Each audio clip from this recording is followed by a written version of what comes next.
control of the IT vertical space above storage and do exactly what we would have looked the defense to do during the plant, which is take out the planter or at least get the kill off the back of the crossman. For this attacking team, 55 seconds left, and it's all on the shoulders of Badham. Had the intel, but no. Badger grabbing away. Another. The pokey. Pokeball. Hydra says, I choose you, Joker. Kiss my ash. You got 0 cents. Your IQ is low. Did you make that up right now? Yeah, right now on the spot. I just want to touch on mental health. If you're feeling out of it, They put together a hell of a club sandwich. Sledge must have been the bacon because he got fried. A whiskey. What's up and welcome back, fellow Siege spectators. We are back again for another installation of the Siege Double Shot, and we are coming at you grand finals again style. It's mukbang run. We got a good one tonight. Yeah, that's right. Grand Finals weekend continues here on the SDS channel. We are glad that you are here with us. Now, when you and I were in Boston and we got to talk to one of the legends in the prod community, the great Ferme, there was one league that was on his mind. One league. He remembered that we cast, and you know what it was? Mukbang, my friend. You guys, the legends of Mukbang, and this is it. Season 8 Grand Final. We have cast the Grand Final in, I think, the last 6 seasons here in Mukbang, and we are happy to be a part of it. Now, tonight, you said it on Twitter, man. PACKRUNNERS taking on Land of OOO, and this one is a grudge match. We'll go ahead and show the bracket real quick, but I think, you know, some games have already been on stream, and this is a great one. Yeah, tonight doesn't need hype. It has history, my friend, right? It has been, this back and forth has just been fueled, and there is unfinished business left on the table. I'm excited for this one, and they had to kind of go through some solid teams here to get to the finals in the end. Outlast Black, Team Foolish, No Schlubs, and then Wannagoons on the other side of it. I mean, I guess that's staple in the community here for Siege. I mean, this was a tough run to get to the finals. Yeah, and this is all, you know, a smaller league for sure. T4 for fun, but practice for Challenger Series on its way. And we said it, grudge match coming up. And this is one that these two teams have been battling it out forever. A rematch from the AEL Season 2 Grand Final. Geek is ready to try and beat this PACKRUNNERS squad once and for all, but Artix, Matumba, Nesta, Mookie, and Vronix are ready to try and fight back. They do not want to go down without a fight. And honestly, the fact that you've got Geek, Max, Stalik, Fafnir, these guys are ready to fight it out, my friend. Yeah, and so one of the cool parts about Mukbang is they had to agree on a grand finals, best of 3 or best of 5. And so 3 is the choice for this evening. No 5 to get this one done. We're keeping it regulation just about. And this has become one of my favorite parts of the stream now, Run, is because there isn't a map on the board that I'm like, man, please don't let us go there, right? Every single one of these, I'm actually excited to see, especially when you got two teams like this that are so closely related in players and caliber, right? So you're going to take a look at it, Cafe and Bank off the board, Lair and Consulate to follow, which means our first 2 is going to be Fortress and Border. Oh, man, what a lineup to start this out. I love the fact that we are getting to see Fortress, my friend. This is a map that we have loved. It's a map we have wanted to see in competitive Siege more and more often. And finally here, we're going to get to see it tonight to start this thing off. And you said it last night. Border was such a fun map. That game with Team Sesh ultimately coming up as the winners in that best of 5 in the OCL was fantastic. The only thing that was missing was a Fortress map, and we get it in the grand final tonight. That's right, Fortress. I'm in freaking love. This map is so good, at least from like a viewership standpoint. I know maybe some of those areas to playing on it competitively can be a little bit tough, but the teams that get this one locked in early are going to have a ton of success because now you have several maps that you have to choose through that could possibly not be your best one. So what's the big point of Fortress? It's 2F, right? It's Horse, it's White Spiral, and already off the board in these bands, you can tell that somebody has been paying attention. The smoke being taken down and the Melusi to follow, those are two huge operators for Fortress, right? Smoke generally considered to hold down that white spiral, which can watch the tower drop, can have the shield push up the stairs guarded, and puts a little pressure on the window. And then Melusi is just great for the rest of it, right? You play this map sometimes sight over, and those Melusis can really slow you down in that process. So honestly, run two huge picks on the defensive bans right here. They might have won the ban battle. Yeah, I mean, you said it. This is a team that planned on it, expected it to do this, and this was a Land of Ooze map pick to start this thing out. So they're the ones that wanted to see Fortress, and to start on defense said they're winning this one. Oh, that's the question, Pack Runners. Are they going to be able to beat this team? It's the one place that we don't have a lot of data from them, again, because it's the brand new map. So I'm very much looking forward to seeing what they want to pull off, but you said it.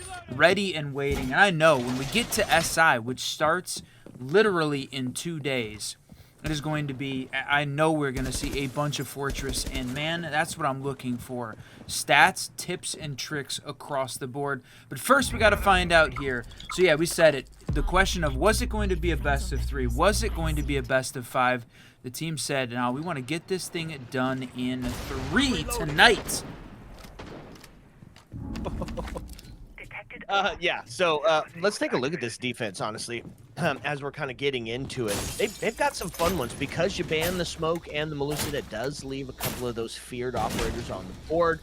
Specifically, Geek pulling out that mirror, right? That could do a great deal at leaving some of those spaces open and still being able to contest it from a long angle. So I like this play. One of the big contest points is going to be similar to Villo or Theme Park, where you're playing that side over play. There it is, throwback. We don't even have those in the pool anymore, of course, but is that side over sight play, and they already are making an answer towards that. You take side over, you put some pressure towards that white spiral, and you're going to take up some great space. We've had a double ring out now as first defender goes down, but it's going to see 2 on the other side. Attack is going to be main advantage now in the hands of Land of Ooh, but they've got a shield. It's moving up. Now here's where that pressure point comes. Those mirrors are coming into play. Yeah, a huge piece of defensive util that this team needs to try and clear. Matumba takes down Geek. All right, so you've lost the Thorn, you've lost that Mira, but wow, Matumba in the right spot. Double kill coming out to back up the rest of this shield play. So Nest is still holding on, has the diffuser in hand, but Slinky and Stalik still ready and waiting. They lost some of those important pieces, but the defensive utility still in play. You can hear another Aruni gate goes down, but no way, he picks up a triple. Final minute, a gameplay done in a 3v1. PACKRUNNERS looking very good for attacking win on round 1, and holy cow, he gets 4 to finish it off. Man, round 1, and we're breaking out the barbecue sauce for the 4-piece already. Go crazy, all right? So they find themselves some action here on that first round, and the question is, you know, kind of something we've been talking about a lot here, Run, is, you know, what's the theory behind your map or your site picks? Are you going back to it? Are you on the ego check? Is it an easy fix and you can just get right back into it? Or do you keep the routine going? Do you move on to the next site and then fix it after that first quarter is done? On this time, looks like they're going to take the routine forward. So it's interesting that that Land of Ooh got rid of both of the two big shield ops, right? And Nesta back on the Monty here to start this thing out.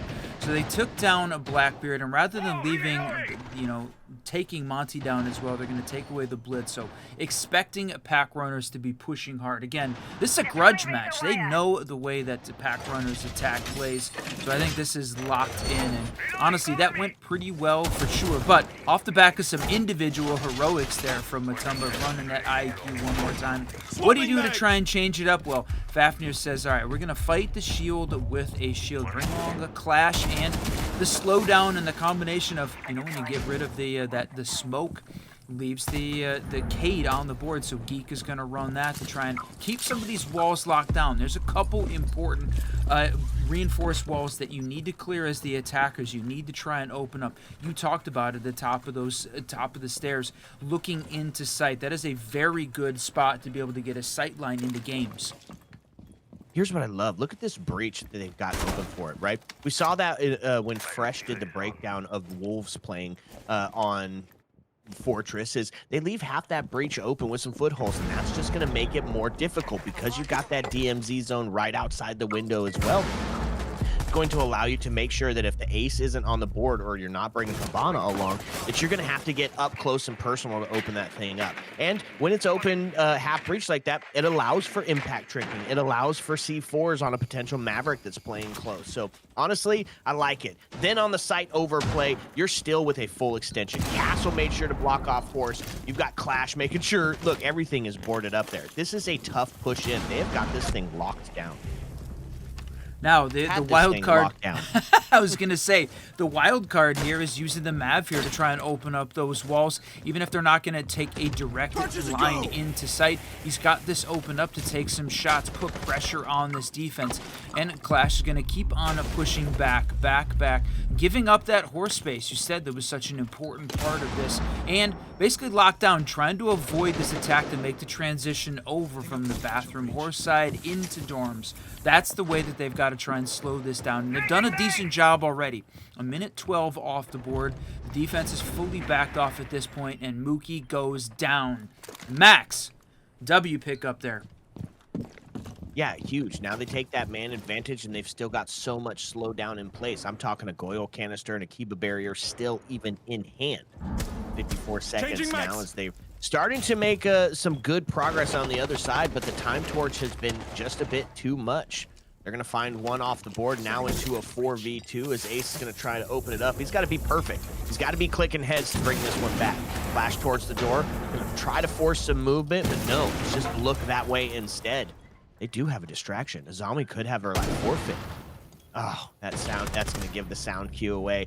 Ace is going to take a little damage, but not before taking Stolix off the board. Now into a 3-2, 22 seconds left as they're just kind of holding onto the angles. No need to really push this just yet. Oh, nice shot. Slinky on the triple kill does put it into Lion's hand. A couple of pre-fires on the hip fire, but it's not going to be enough to get it done. The cut was there, the cross was in place, and it was a good night. Sleep tight.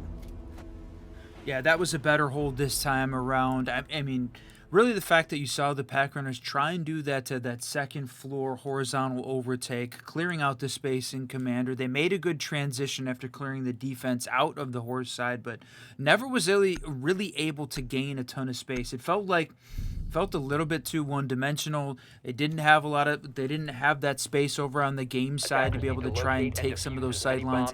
To me, it really felt like, even though the Mav was a great play, just not moving quickly enough. There's a lot of space on this map that you need to try and take to be able to get some of those sidelines, and to me, this is not the map to do it. It feels like Mav is just a little bit too slow. So as they split this, I'm going to go down. Rather than playing one of the second floor sites again, go back over to the Commander's side. They're going to go ahead and play that first floor, and this is really the main one. I don't think in any of the games we've seen from Fortress so far, no one has picked the Hammond site. 5 seconds to insertion. Didn't Oxygen? I thought Oxygen did that. I don't think they played first floor, but I don't think they played the quad sites. I don't think they did. No, you would know better than I for sure. Okay, well, an interesting one.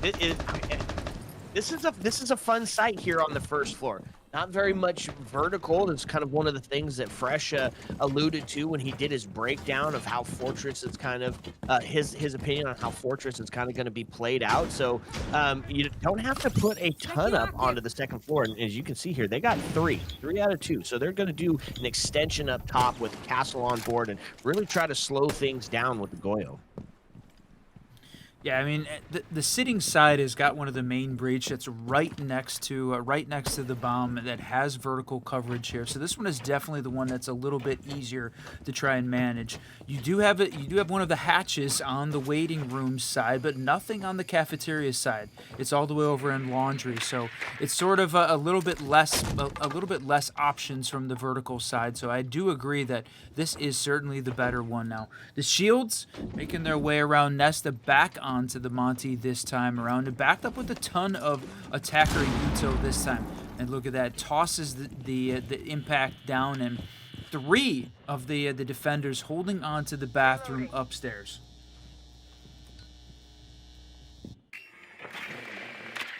All right, so we've got a minute and 30 left and got everybody inside of the building now as the couple of members making that push towards the first floor. Oh, well, I guess not everybody. Grim's still outside doing a little bit of that droning, trying to get Ash into the right place. They're up top looking for wherever that second floor hold is at, looking to claim a quick first kill, and there it is. That's There it is, just as he says it. Yeah, and that's the one inside of sight. So now they take it up top. It's a double that rings out, just absolutely collapsing onto this defense right now.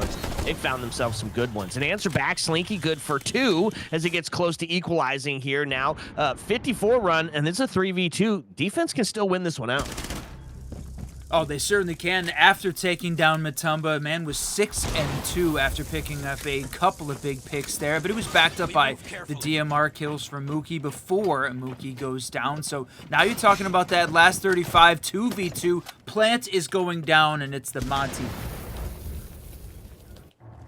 Oil canister to ring out, trying to slow it down. P90 to find another one, and that's going to be the Plant stopped. And now into the hands of Grim as he's in a 1v2. If he gets the kill onto Slink, he's in a good position to potentially find himself the win. Pre-Fire's going to see it, though. It's a DMR to take him off the board, and while just completely ready for it, right? Goes for the bait on taking the drone off the board. Takes him off. Easy peasy. That's going to put into the hands of the defense. They're up by 1. As that first quarter of play is over and done. And here's where that micro game comes in, right? Who did you play on the first that you were trying to get banned so you can use your main on the second? I'm not surprised at the way this one shaked out. I mean, Inesta on the Monty is definitely a force to be reckoned with from the pack runner attack side. And then Clash was, managed to pick up that the final kill back on round 2, and was a problem that the pack runners had to try and work around consistently, constantly. So I love both of those bans. What does that leave? Yeah, it leaves the Azami on the board on the defensive side, and Thorn, although neither of them are going to be played, and the Mira. Mira, I think, has got a ton of utility on this map for some of those long sight lines that you have to work around, especially because, the new Fortress has got a little bit of that villa feel with so many of the small rooms that you have to try and clear, making that more difficult. Having the mirror window in play, plus the castle, can really slow down that defensive progress. So PACKRUNNERS found round 1, and it was on this side, over on the commander side. Since then, Land of OOO picked up the next 2 in a row, even though that first was a little bit weaker defensively. They were ready for it. Better adaptation here from OOO. Man, I just think that the Smoke and Malusi being taken off here is such a good ban for this site, right? Because it plays so heavy into how that defense can be set up, and you're finding some fun adaptations to it. Mira being around has that complication. I like it. Defense, you're right. They could be potentially ready for it on this side, but they are fully extended again.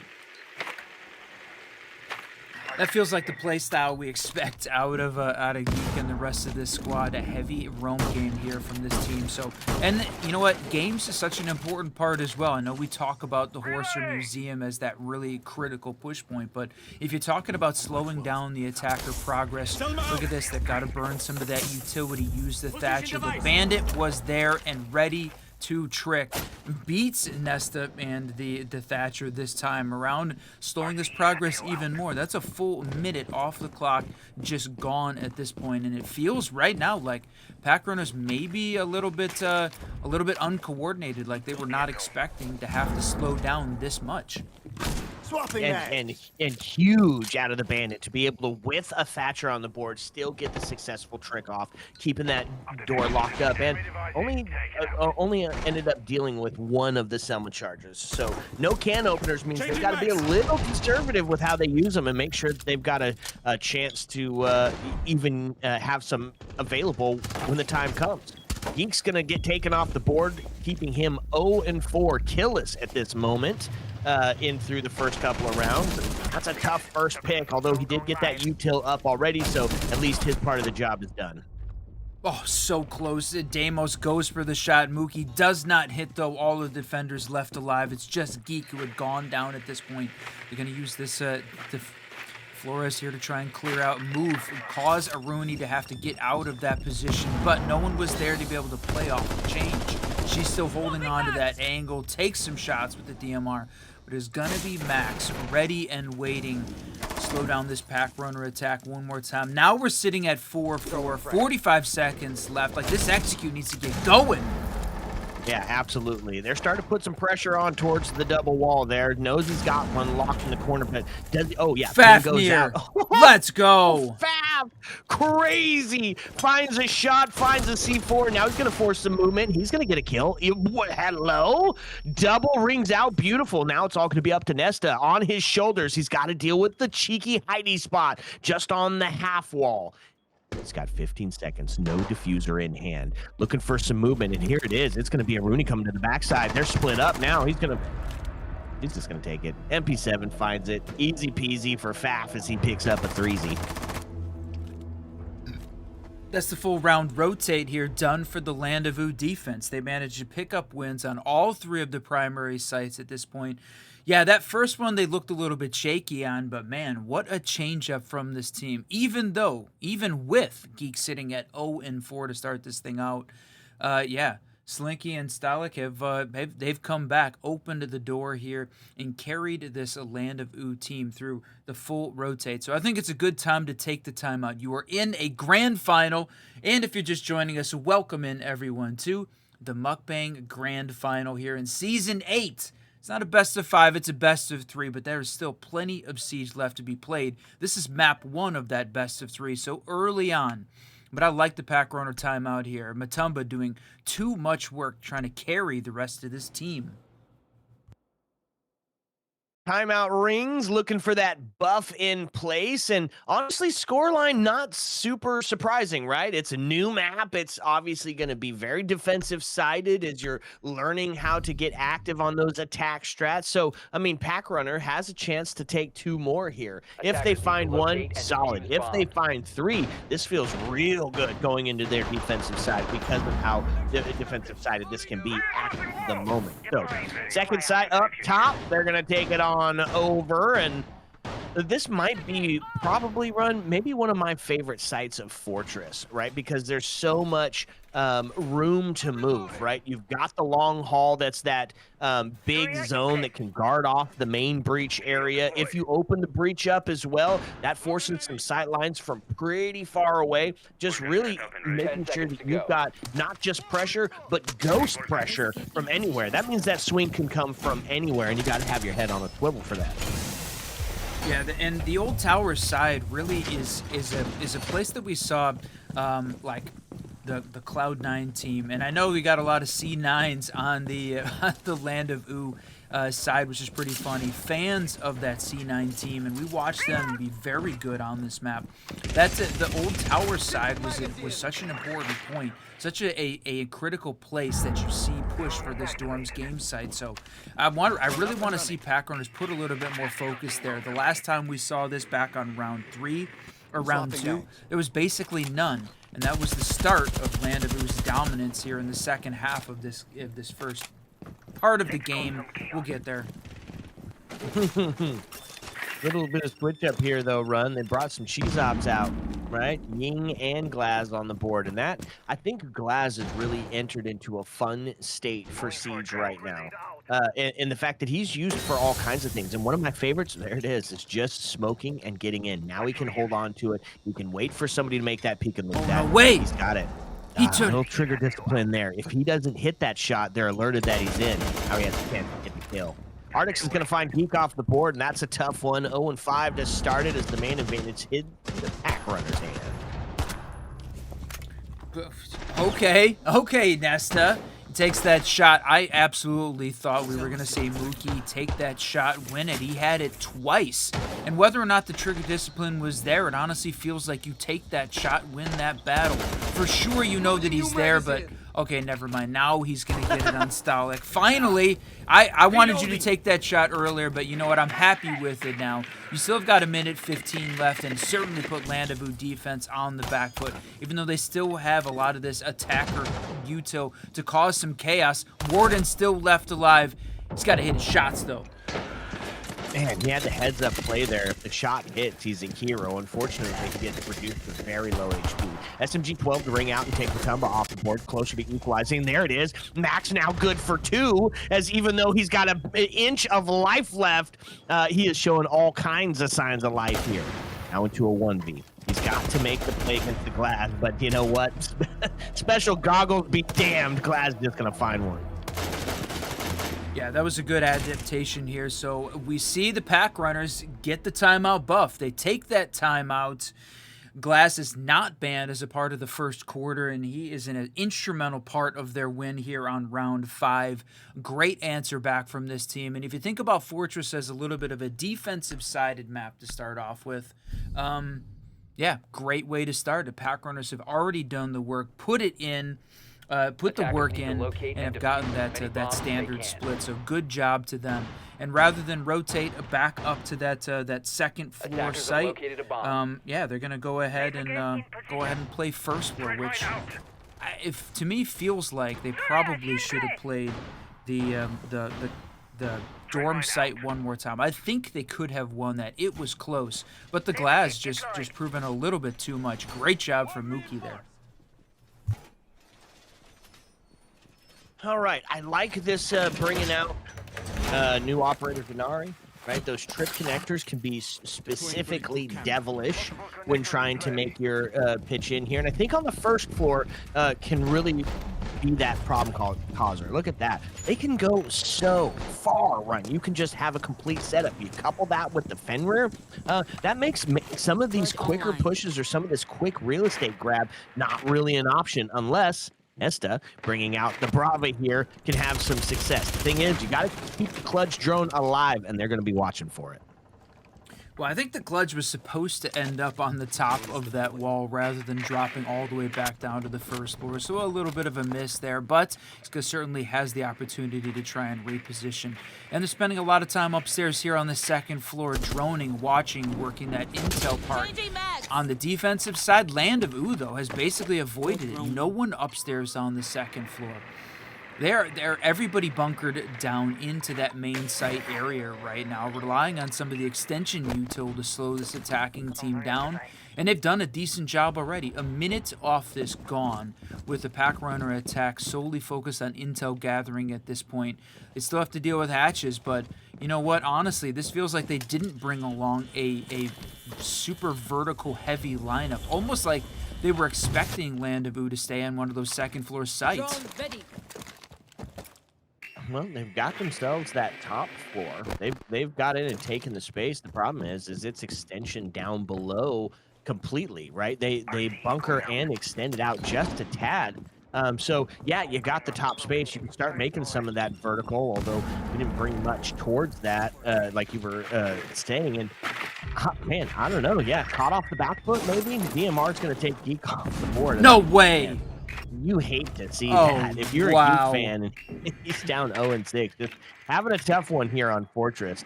Does get equalized though. This was a good pick here. They take out the Glass. That means there's going to be no door plant in. There's going to be no pixel peak perfection to take you off the board. So huge pick by the defense.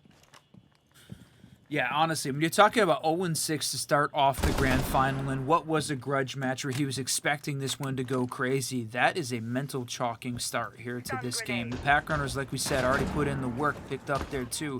And unfortunately going to lose the Glass this time. Max, right place, right time, and takes down the top frag. This looks very good for the Land of OOO defense. You're talking about 30 seconds left. Let's get ready for this execute.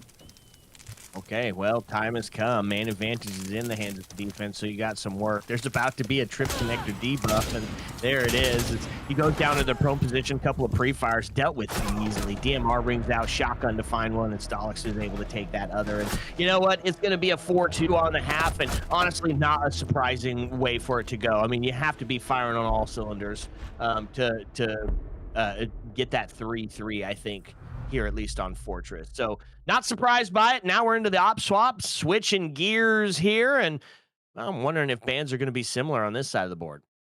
both teams, they have different play styles, right? When PACKRUNNERS had a good strategy, they took some time to talk about it. They looked very dominant, shut down a Land of OOO. Although it was a little bit off the back of Mookie and some fantastic glass play specifically that helped them carry that forward. But you know what? It pointed out the fact that the Land of OOO can make mistakes, and PACKRUNNERS were ready and waiting to capitalize on those. So you said it. Is it going to be the same? Well, Shield's a big part of it here. Clash and Monty going down to start. And, you know, the Heart Breach and the Breach Denial really felt like it was an important part of the way that some of those early rounds played out. Like the Bandit and the Cade really slowed down the attack upstairs. But all of that utility is going to be left available. It's going to be the Mira and the Ace that are not played here as the start of the third quarter. So as the defense want to run it, they're going to bring the Two Brows part of that breach denial phase. And Aruni, I think, right now is in a great spot for competitive Siege.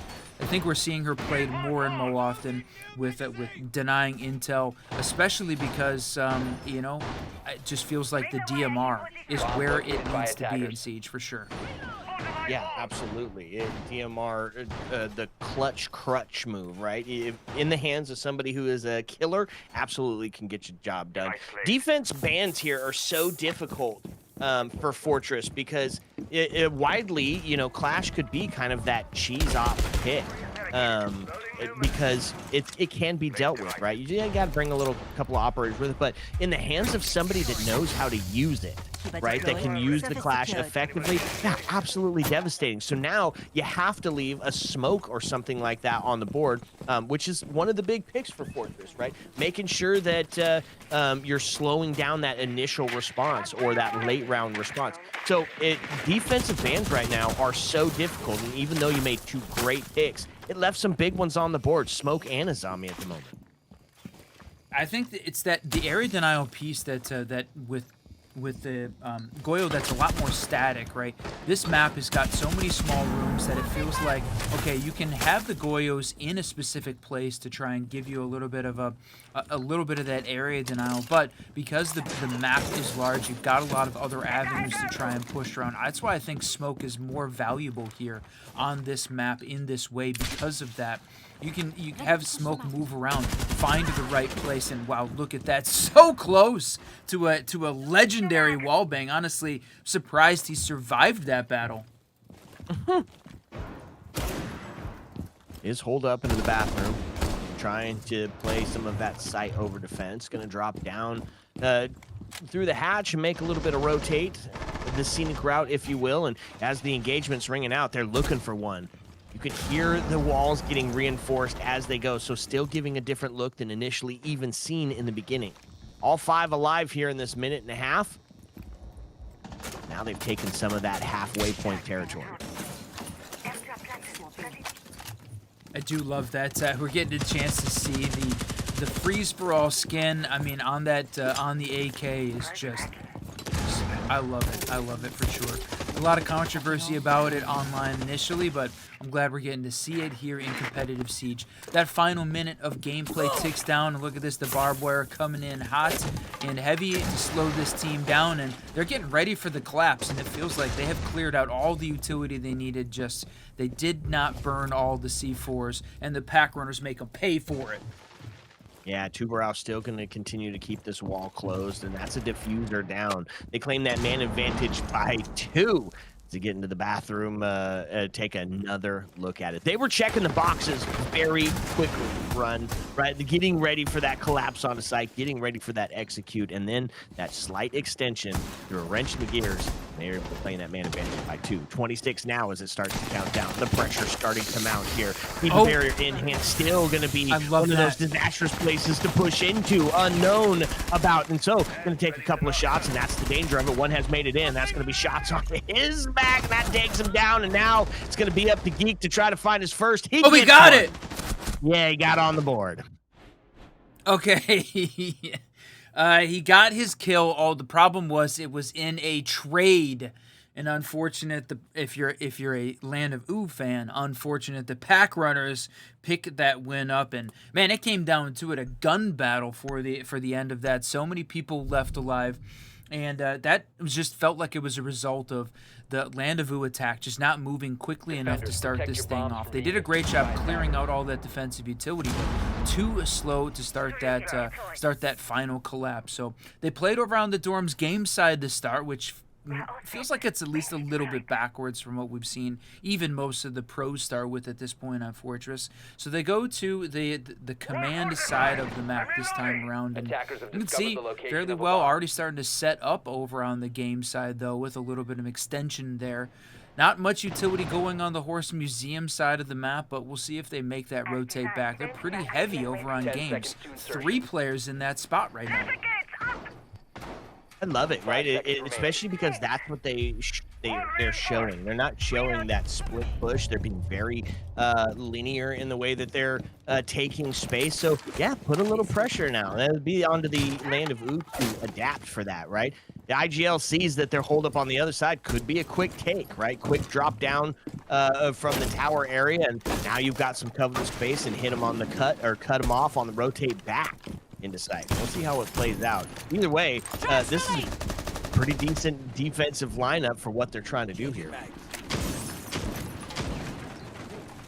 Look at this, taking some shots from up on top of the roof.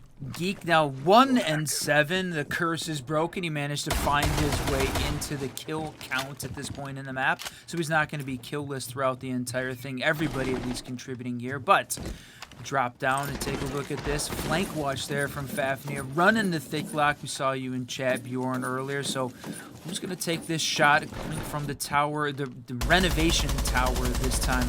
Again, not a ton of space, not a ton of attacking happening over on that the old tower game side of the map, and that feels like maybe a little bit of a miss. Some additional pressure could be coming here from this Land of OOO attack side.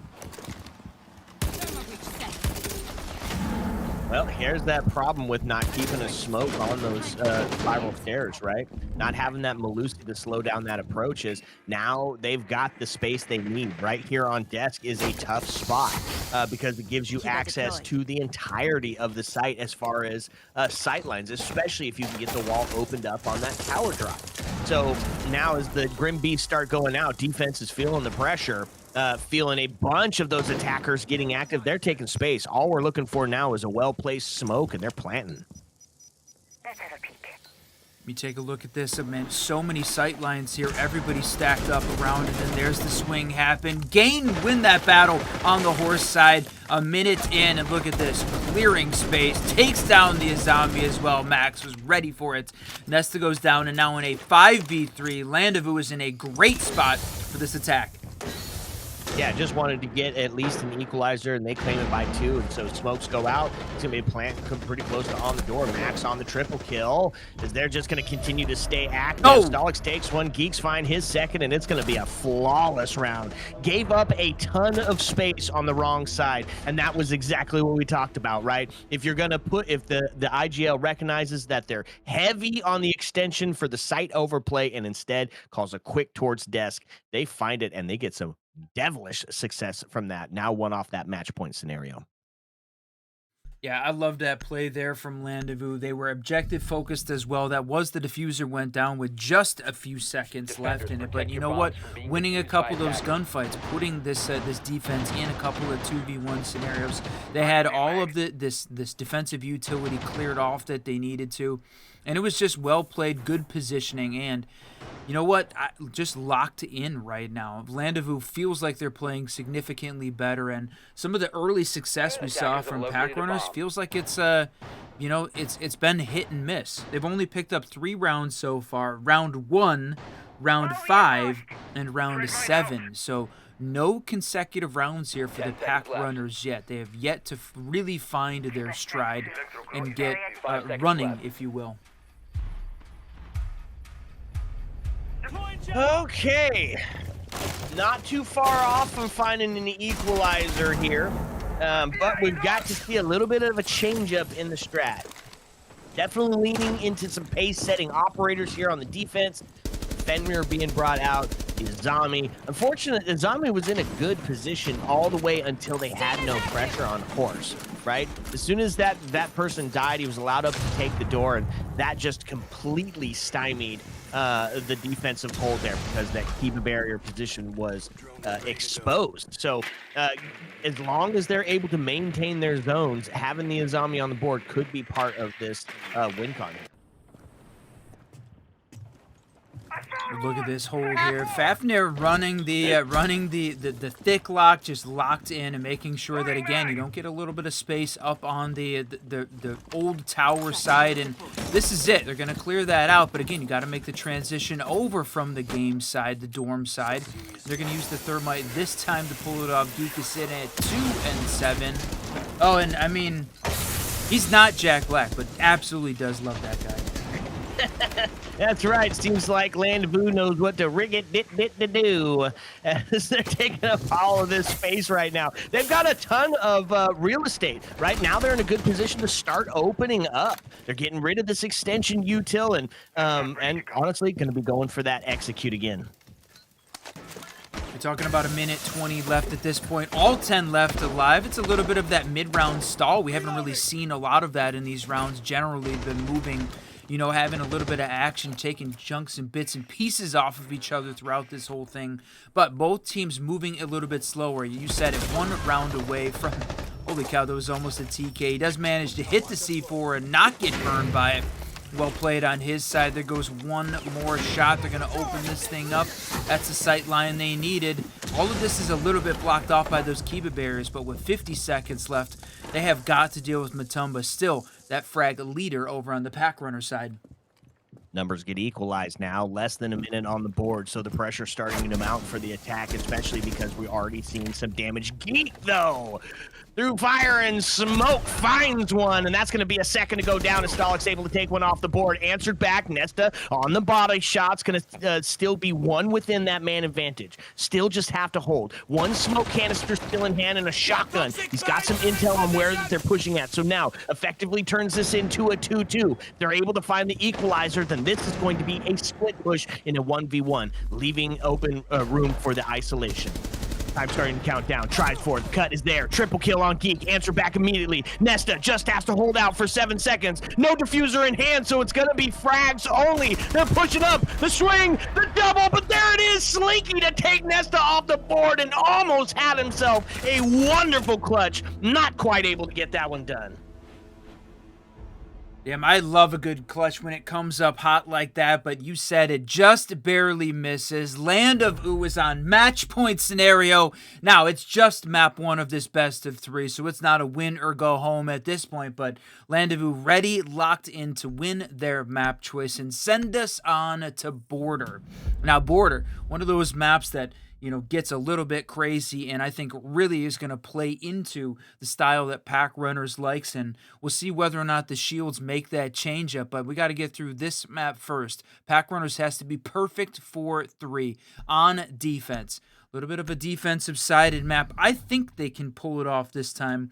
They get to go back to the dorms game side, which is where they found their win back on round 7, but now all the pressure is on them. They got to be perfect for 3 rounds in a row against the Land of OOO team that has certainly been better throughout the duration of this map.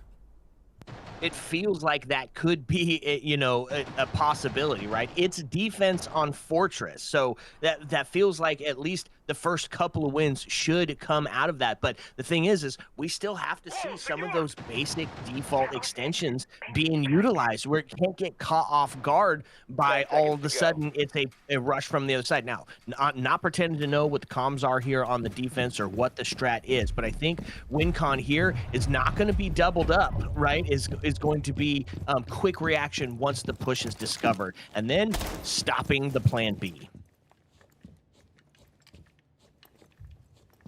I love this. We have not seen a lot of this this early aggression, the spawn peaks, that you know, taking a little bit of a risk on the outside of this map. I like the fact that they're making that change up here a little bit late. Shows that they still have the confidence to try and win this match, right? Mookie is there, waiting, watching.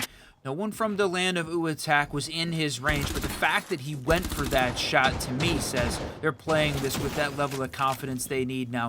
This is interesting. The fact that the single into games is not reinforced is you know, like baiting this attack team in, but that is a huge risk for that team. Getting that wall open is a significant push point for the attackers, and the defense is giving it away for free. Well, we've seen it utilized on head holes, so a small rotate, not necessarily a huge issue if it leads to a kill. I think the hero zero moment here for sure. King Candelas are going to start ringing out, and look at that. Beautifully baited. The rat play underneath the window is going to find one, but he's going to go for it. He's able to take Nesta off the board. Glaz is there. He's taking a look, trying to catch somebody off guard. A little bit of intel, maybe some sound cues, is pinpointing a few locations directly on the other side of sight, but it's just pie cutting this room. Glass has really just effectively cleared out a great space to get into plant now.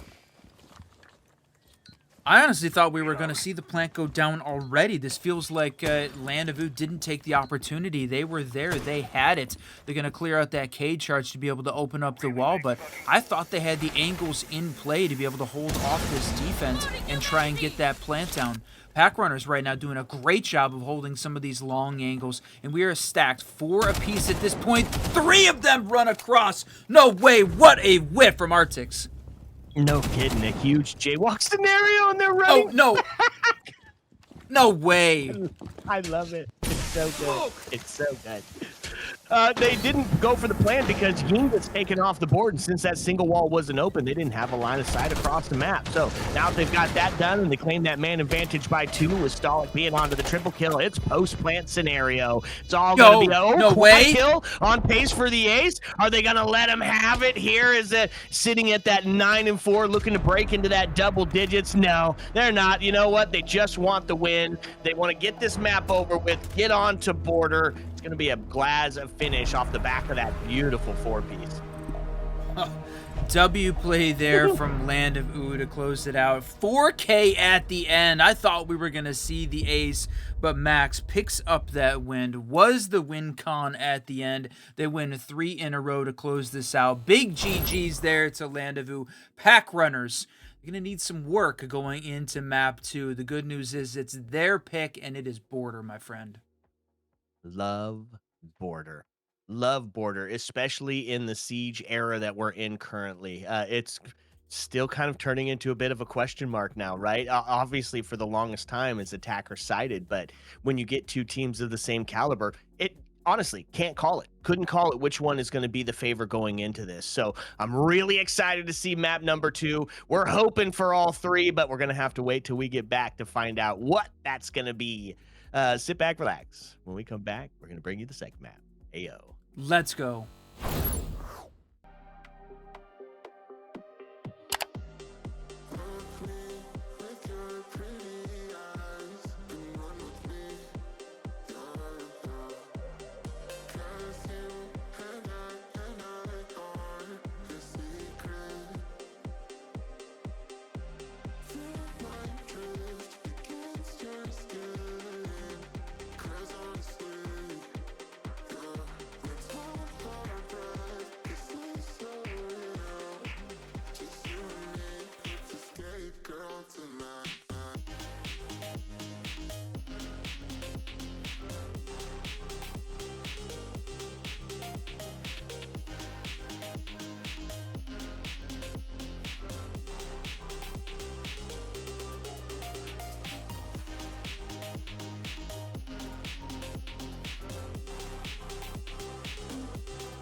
number 1, Fortress. We finally got to watch it here, and it was a blast. It lived up to the hype, and see some growing room a little bit on that one for sure as those strats get developed. But now, Whiskey, now map number 2, man, we head to Border.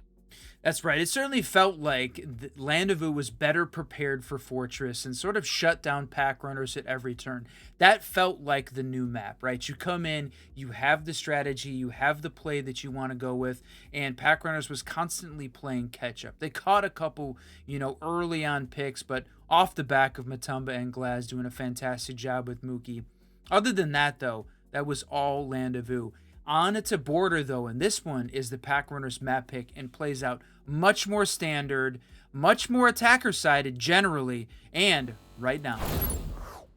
That's the fun thing about Border. You don't attempt to board the helicopter, and you play run and gun siege. Now, you can have defenses that when they are locked in, when the coordination is here, when the communication is on point, who do a fantastic job at holding on to defensive sided or onto the border and making it defensive sided. But for the most part, for the majority, it is get in and click heads, punch them straight in the face, take that space. And usually, I mean, honestly, we're not even seeing a very high plant percentage on this as well when it's focused so frag heavy here. So I'm here for it. I like the bands that we're seeing right out of the gate run as we take the castle off the board. That's going to stop some really huge extensions, especially when we get onto that first floor as they go to take and claim some of that vertical space.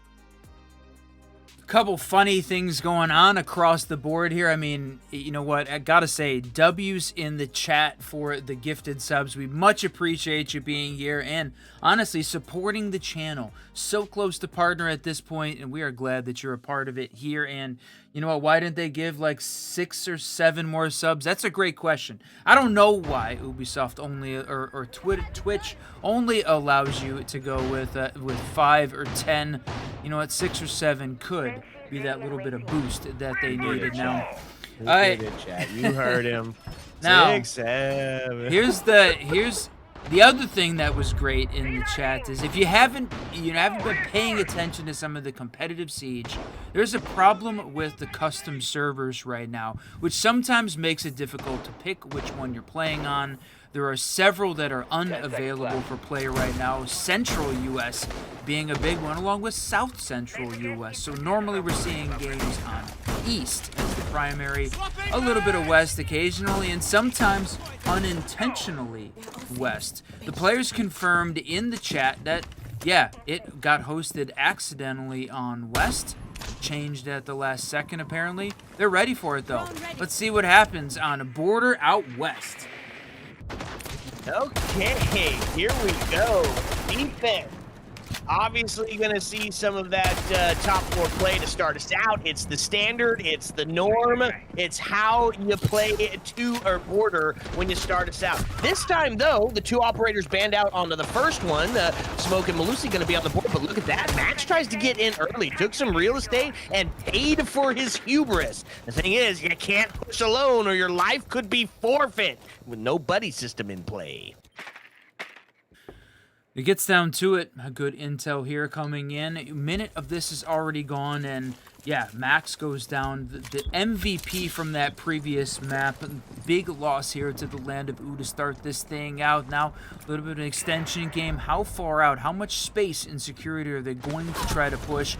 Man, another shot from Arctics takes down Geek, and man, that was a tough spot. He really struggled to get anything going on that previous map, and one of the first here to go down from the Land of OOO side is not a great way to start out. 5v3, minute 30 left, but this thing already feels over. Yeah, and you know what? A lot of times this first round is really that check your bona fides round, right? See what it is that you're bringing to the table and what's the statement piece here, right?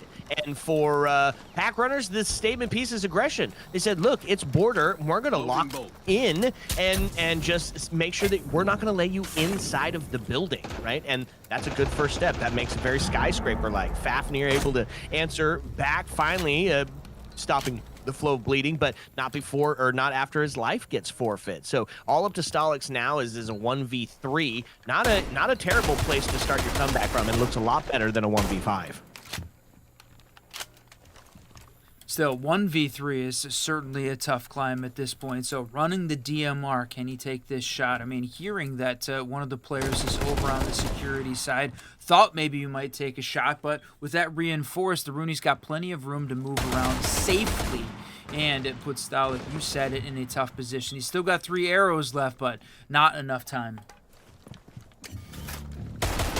Start to make the push up. Oh, a couple of free fires. Knows he's got something coming, and just is on point. He gets up towards the top, looking towards that rotate there, and honestly, some just great movement out of Stolix here. He's looking to potentially try to pistol pop here. He is going to get it. Gets it! 7 seconds left. Not enough time as the diffuser's cold, but he can try to get a little frag heavy here. It takes some fancy firing, though, to get that one done. They're not going to find it. Defense is going to do it. They're going to do it dramatically, right? It was a big first round, and this is what we were talking about pre-show for map 2, is if your defense is well coordinated, if it is aggressive, if it can hold your zone without giving up life, then you're going to be successful here, and they did exactly that. Now, the thing about it is, we're talking about border, attacker-sided generally, with the exception of second floor. That's the best spot we see the defense try and pick off and win battles, especially when you don't have a very solid push from either, say, the east side, west. I mean, they were a little bit too spread out, but 2 early picks outside the building put PACKRUNNERS in basically a very easy defend position. So as we move down to those first floor sites, we're going to see bathroom tellers played out. This one much more difficult from a defensive perspective. Tons of vertical play that can happen. And if Land of OOO can at least approach the building with a 5 stack, this could be a little bit more even of a round. Okay, yeah, down to the bottom as you talk about it. I mean, the fun part is, though, because we went with those architectural operators off the board first, that castle and them, hey, we've got some fun ones down there, so this extension could be huge. Not really a ton of gadgets here to get active, but when you're speaking of the Malusi alone is reason enough to bring the clutch. Yeah, I love the fact that that Brava continues to be one of those ops that is a fun interaction here in Siege. But look at this, the little bit of the run out, and Mookie gets it! Takes down Stalik. He was a huge part of this attack. Running the ram, those boogie drones is what they needed to try and open up some of these vertical sight lines. That is a huge loss for this attack, and W run out there from the PACKRUNNER defense. That's the kind of confidence and defensive posture you want to see teams taking those extra chances. Ness is going to find Max off the board. Man advantage now again by 2 as they make a dicey run across some of that soft breach. But, you know, again, it's going to be that attack finding themselves working off the back foot here. Fine ping to go out, looking towards the top of East. Just absolutely fried. Mookie takes one and then does see the down finally onto Mookie at the top of East, but not out just yet. Still unconfirmed on the kill. He's going to get picked back up, and that's going to take us to a true 5v2.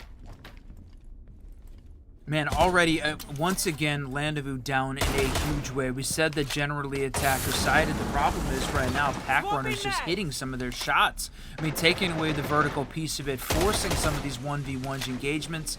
And yeah, we're already seeing it early at this point. Timeout requested.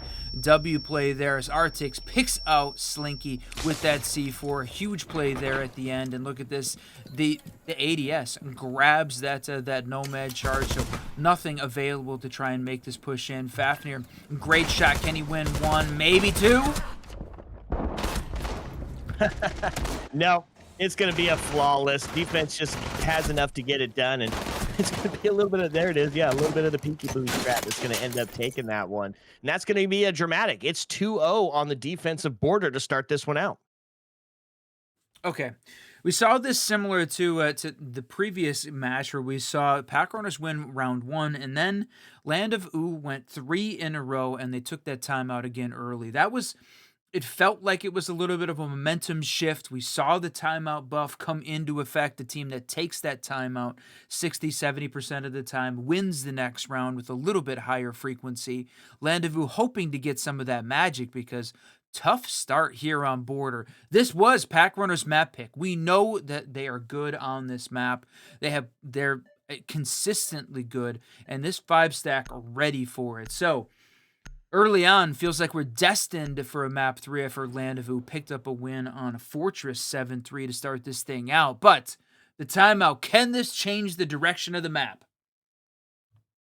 Potentially, right? Especially so early on. And if you get that win off of that, yeah, that's a momentum changer. So good idea to take it now, talk about it, and really try to fix just some of those small mistakes. Now headed over to the vent workshop side, and like one of the operators can see it on the board, Solus is here on the side of the defense. And oh, man, it's so difficult to decide which is better, the shotgun or the P90. And I know that's such a weird conversation to have, but honestly, very map specific. On border, I love the Solus shotty, right? There is so much soft breach around that you can just be absolutely devastating while unbeknownst to anybody even sitting beside you. So honestly, love this pick out of the defense. Yeah, agreed. I think Solus is a great pick. Mookie playing the Warden Shoddy combo. I mean, they are locked in right now for some of that close quarters combat, expecting Land of OOO to get in their face. They won some of these long-range battles, though, putting them ahead in the man count. So you can have the Aruni and that DMR catch 1, maybe 2, then let the shotguns clean this up, and PACKRUNNERS continue momentum that they have been carrying all the way through the start of this map. But Land of OOO is ready for it on their side. A couple DMRs as well, with both Max and Geek running them here. And tons of intel right now. They're working. Good combo between roam clear, just a little bit of soft destruction, flank watch. Land of OOO brought a little bit of everything to this battle. Made their way in at the top of East. A couple of members here of Land of OOO still killless as we're into the third round now. So definitely going to be part of the impact here is seeing them get on the board.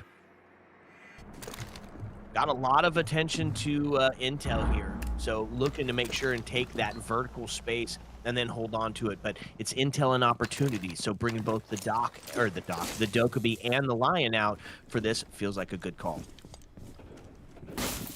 Yeah, right now, the intel part making this difficult. And oh, wow, that was a W play. Aroni holding down the angle from Fountain. Clears off those the Hibana charges to keep the mirror window intact. This is locked down at the top of those stairs, and really it feels like it has completely slowed down, just disrupted this Land of OOO attack. They don't feel like they're able to get anything going. Nothing on the east side. I mean, they're in the bathroom, but they need to make the transition over to Fountain, and they do not have vertical in play. Matumba upstairs holding down to Armory, plus top 90 with Nesta. This is not a way that Land of OOO is going to be able to pull off this attack downstairs. With vertical control up, there is no way they make this plant happen. Man, honestly, I'm sure that Mira is like completely acceptable and everybody knows about it, but I've never seen that. And with that top floor hold, a security heavy, oh man, I absolutely love that with a rotate into Fountain. Geek's able to take Matumba off the board, and there goes the Solus. Answered again, though. It's gonna find a double. Nesta with a huge response. Slink is able to take him off the board. Now gets us into an equalized 3-3. It's 30 seconds left to make your move, and the plant starts going down, but there it is. You talked about it, the vertical. It had to be dealt with, and they did not. Another answer back, though. Artix gets taken off the board. Diffuser is cold, and it's a low health scenario for Geek.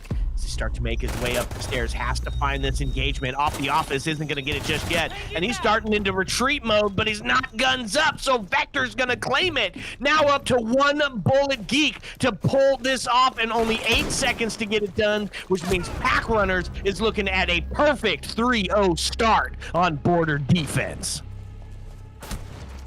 Perfect 3-0 start. Plus, after the timeout, Land of OOO looked like they had gained the momentum that they needed until Nesta and the double rings out. And then, just as we talked about it, Warden Mookie playing upstairs on the second floor in archives shuts the plant down as it's going. We said you cannot plant if the vertical is controlled by the defense, and they showed us why on that round.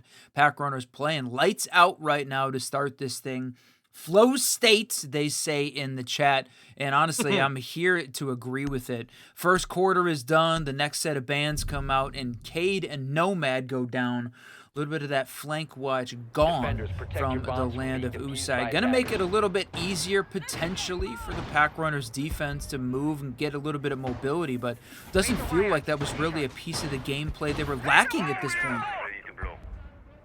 Well, I think it's, you know, aimed at taking down one of the top frags, which for the other side is honestly not saying very much, as Mookie has the same scoreline as the entirety of Land of OOO in their KDs at the moment, right? And they both sitting 6 kills, one as a team, one as a player. So take the person they were 10 bringing seconds a to go. ton. He's got a couple of kills, at least 2. So take him off the board, force him onto another one. 5 seconds I'm not to mad insertion. at that, right? At a 3-0 start, it's hard to really determine, you know, what actually was the pinch point.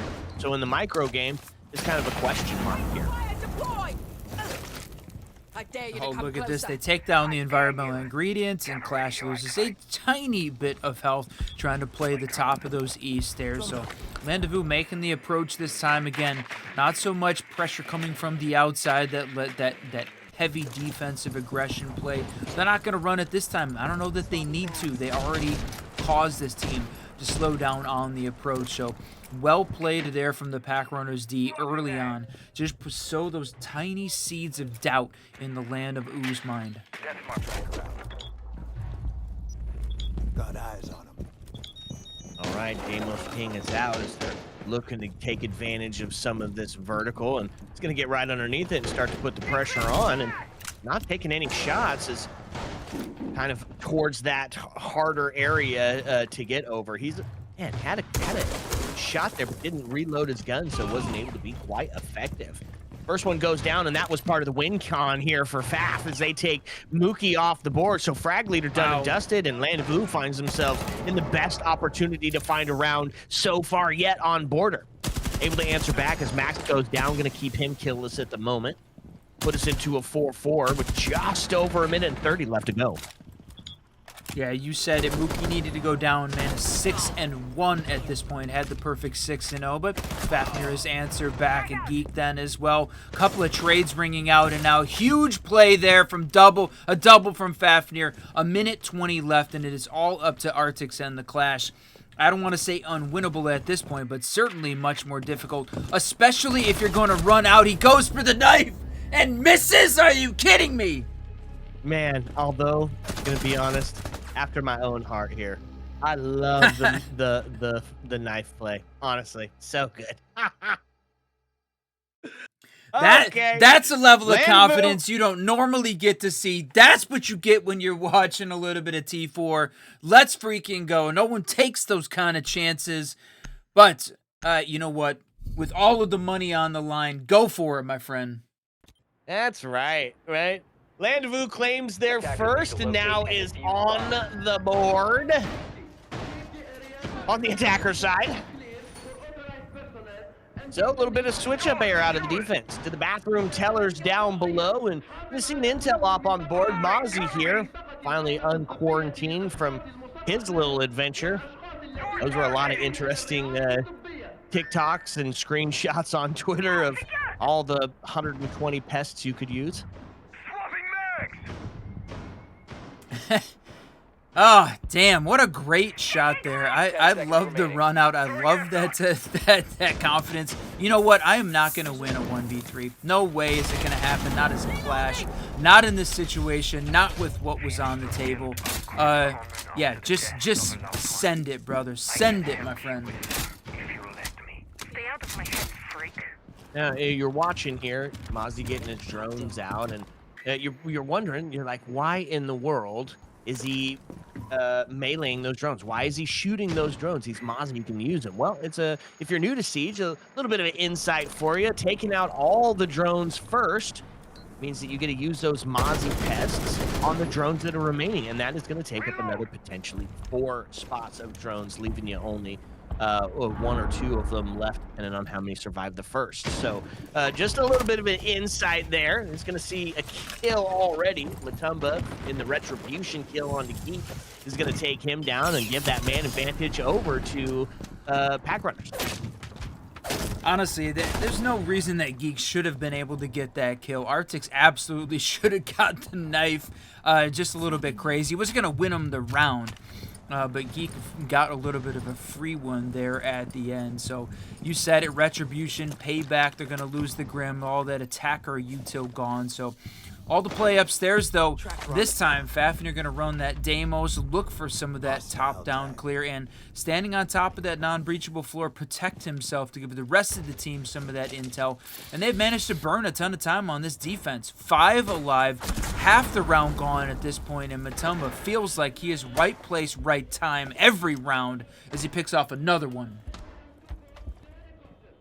Man advantage by 2. Plenty of time in which to work. Plenty of time in which to find the equalizer. Still holding on to the top of East Stairs, and he's kind of locked in. A couple of kills is going to ring out. Almost gets away with it. SMG-12 to find it. A quick prone is going to see some safety now behind some cover as he takes the shot, but a little bit of danger. Warden's going to move back to the safety, and now the power of friendship's going to come through Nesta to put some pressure towards that rotate as well. Find some shots upstairs. Max takes Mookie off the board. WinCon yet again has been met here by Landezvous, but answered immediately. Max gets taken off the board. 4v2. Feeling again like it's starting to fall apart for Landezvous here on border as PACKRUNNERS is demonstrating a masterclass of defense and how to hold on to it. Now into a 1v4. Slinky the last alive, and he's got to be perfect for 4. Needed to be perfect for 4 kills at that point, but just wrong place, wrong time, and PACKRUNNERS right now feeling very good. This was their map pick coming into border. We were expecting that, Landezvous chose to start on the attacking side, the stronger side on border, especially with a team that is very good playing aggressively, but they've been basically unable to match the positioning and play from PACKRUNNERS so far. Looks very good. Now, they did find one, so it's not going to be a total shutout 6-0 half like we saw yesterday on that Outlast Contender League Grand Final here on the Siege Double Shot channel. So it's not going to be so one-sided, but PACKRUNNERS, at least right now, as we get to the final round of the half, looks very strong. And Landezvous's been unable to match it both in intensity and in the vertical control. So we'll see if they change that up this time. Geek switching onto the shield gives them a little bit of that hard support boost that maybe they need. But you know what? With Matumba running that mute, shotguns all over the place. 3 of this team running big heavy shotguns this time. Landezvous is up against a very strong close quarter combat defense. Well, we're looking at execute heavy lineup here out of the attack, so we'll see what they're bringing to the table. Going to look for some early kills here on the east side of it as he's got himself a little bit of a rotate out, but nobody really showing anything. So, unfortunately, not going to be rewarded there, but also, fortunately, not going to lose his life in the exchange. If you're looking at full west side, at least for the initial part, they're already starting to put some pressure towards that break room side, trying to get in towards security. They've got a little bit of work to do as he's stuck up there onto the head hole. They've got him sussed out. He's might have to do the drop off here any second. There's 4 angles he can get hit from.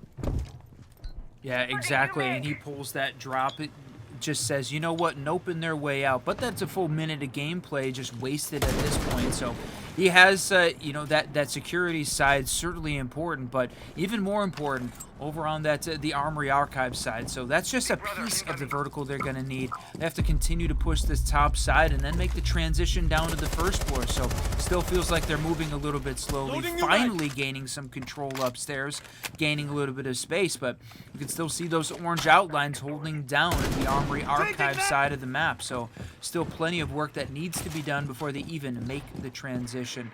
And they're going to work the intel side, the drone side of this, steal away the Malusis. What else can he try and take to make their job just a little bit easier? Well, how about a life? That'll do well for taking if you're trying to push over. They clear out part of that 2F control, which means there's only 2 other members up here, but it's 1 minute and 14 left. So it's going to start to become vital that they knock these 2 defenders, these 2 top floor players down, force them into that rotate or their lives, or claim their lives. You try to open up that main wall.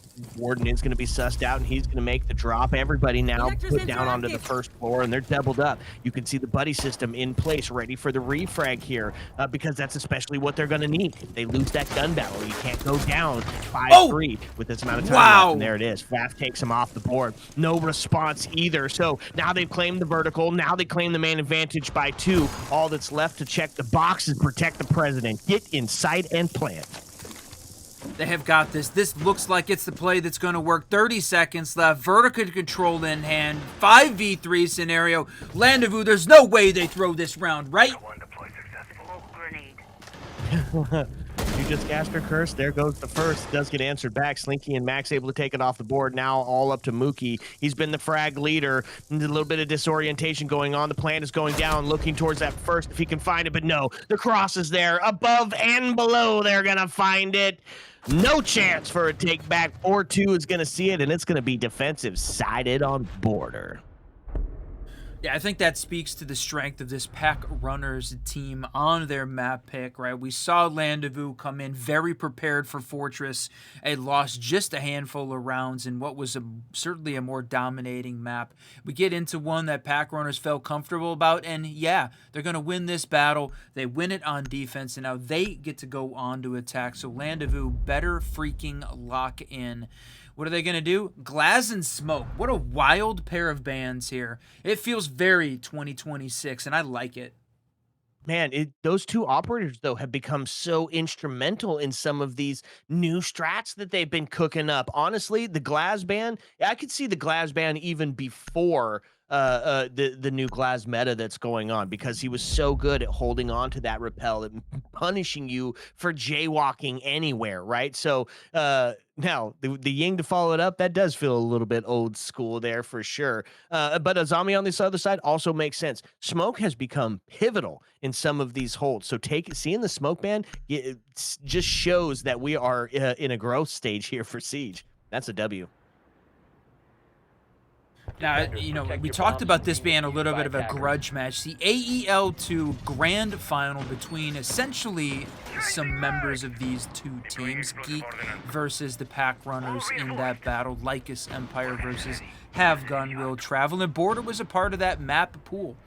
And it was a PACKRUNNERS 7-5 victory on that game. So, got a little bit of a history. The grudge match includes this Border map. So, what can Land of OOO do to try and find a win here? Well, let's start by locking down the floor upstairs. We said it, not going to have Glaz, not going to have the Ying. So, they want the cheese ops. They want to force the PACKRUNNER attack to be a little bit more methodical, a little bit more of that strategic siege. They're going to have to do it without the Smoke and the Azami. And Azami, I think, is certainly overpowered here on Border. Yeah, the Mira. Interesting. All right. Well, here we go. It's time to get started. I like seeing a Border with the Mira on board. Super W.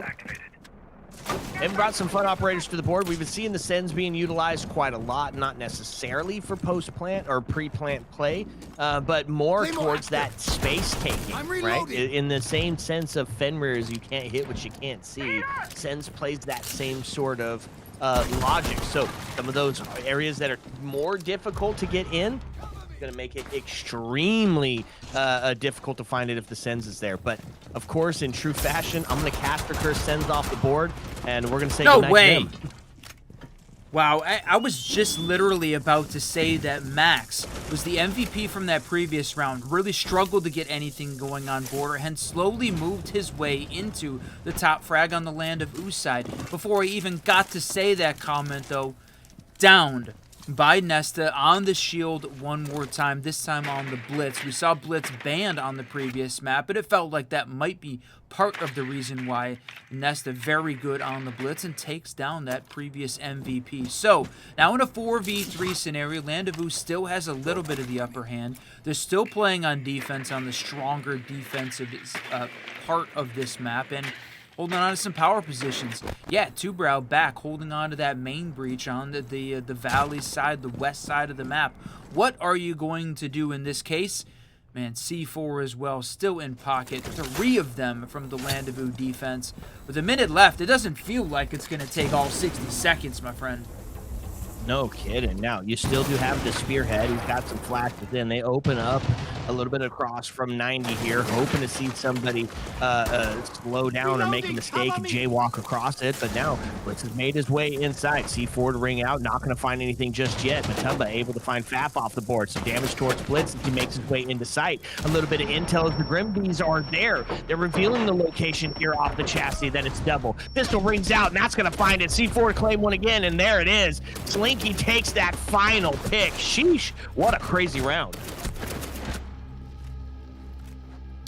DMR meta, my friend. DMR meta, and the defense finds one upstairs second 4 as expected. That felt like the right play, right time for this Land of OOD. Now, that's the expected one. The rest of these, certainly attacker sided. So what can pack runners do? This time they're going to have to clear out the bathroom teller's side. And interestingly enough, they're going to bring out this defense, bringing out Cade. Fafnir running that breach denial piece, so kind of interested to see where they want to lock this down. What's the places? Is it all going to be on the hatches? Or are they going to try and block some of those direct sight lines? Extend over onto the workshop side? Looking like a no as Max reinforces some of those off. And then Slinky running the clash. The mobile Mira along with Geek's stationary Mira to try and lock this thing down. 10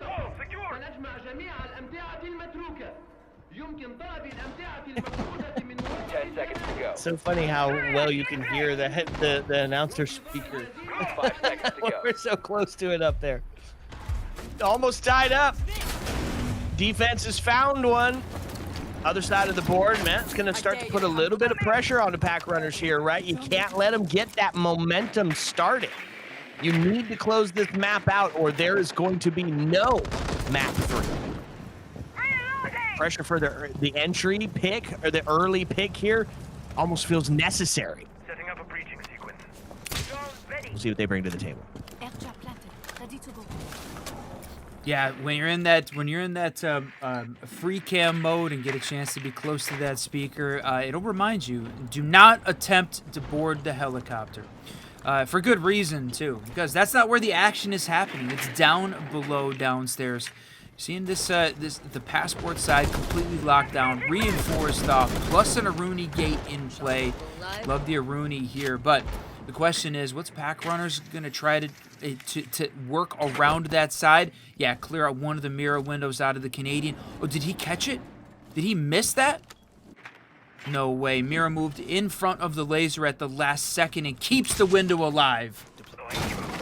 Man, W play by the Mira, understanding that the Twitch is coming in to take that thing out and is able to successfully guard it. That's going to be some of that vertical held on to. Monty, though, a quick down east stairs has claimed some big vertical space. No can opener, so he's not going to be able to open up that single wall. In fact, nobody outside of the ace is going to be able to, and he's going to take some shots from Custom right as he's in a position to be of help. The Custom's play is going to make it even more dangerous. Looking for more. Almost rewarded with it again. Now he knows he's close. A pre-fire could end this as he starts to get in and put the pressure onto him. Oh, huge play. 5-3. They're going to claim it. Artix does go down, so that single wall is going to stay closed, unfortunately, but they're a little bit split up now. Main Customs and still onto that vertical play. Defense has got to hold on, and they've got a minute to do so. I don't know why Artix made that push. He knew that you had somebody playing in passport to try and block off that sight line. It just felt like a little bit of a miss, but look at this. Clash, the shield v shield scenario, but a long-range shot from Mookie takes down the Clash. 40 seconds left. Solid play here from pack runners. It is all up to Max, the frag leader on the Land of OOO side. Can he pass up? Stall? No, man. Now he's got a post-plant scenario to work with. Yep. Air jab's going to go off. That's going to reveal the location. They know exactly where Max is sitting, and that's going to be the vertical to take over. Pack Runners is going to find it, and they're going to get on the precipice of a match point scenario. Well, we said solid attacking round on these first floor sites. Land of OOO cannot go back upstairs for one more round. So they're gonna play Vent Workshop this time. Don't repeat that bathroom teller's side of this. And man, 3-5, so close, 1 round away. Landezvous has got to lock in right now to stop this onslaught. Hopefully get them close. Otherwise, PACKRUNNER looking for a win on their map pick to send us to Clubhouse. Attackers have located a bomb. What an interesting map for our third as well, right? You can't get more down the middle than that. More textbook, more default. So you'll have the first round, the first map, which was new and fresh and defender-sided. You have the completely opposite, where we head to a quick-paced border, and then you end it off where fundamentals means everything.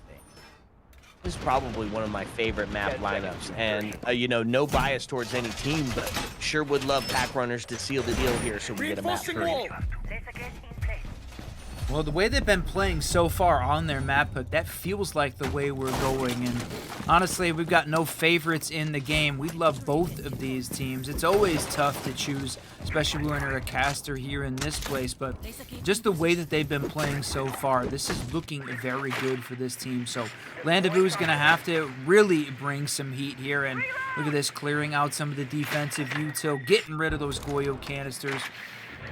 Great play. Max back on that the Aruni and the DMR, though. That's the piece that they're going to have to watch out for. Those long-range shots have just been reigning supreme on this map. The difference maker. Absolutely. It's all that soft breach. It just makes it for, man, you could just get hit from anywhere. Made their way up top, going to start opening up into Fountain, wanting to put pressure onto some of these 2F players. And again, it's going to be a split approach here by Landezvous, a 3-up, 2-down scenario. So a little bit more of an investment to holding on to both sides, really. Sometimes we see them head all 4 up. I think that's good, right? PACKRUNNERS has done a great job at adapting and calling in their plan B. So IGL sees there's one on site, they're going to get in and try to take something quick. Half this round gone and no deaths at this point. That's unusual for how Border's been playing out. It has normally had at least one of these early engagements, maybe 2 at this point. So all 10 left alive. This kill feed about to be stacked in that final minute. Nesta's going to open this thing up, though, taking down Stalik. And how about a second one here from this PACKRUNNERS squad? How about a third as well? 5v3 scenario. We said this was a difficult site for the defense to hold.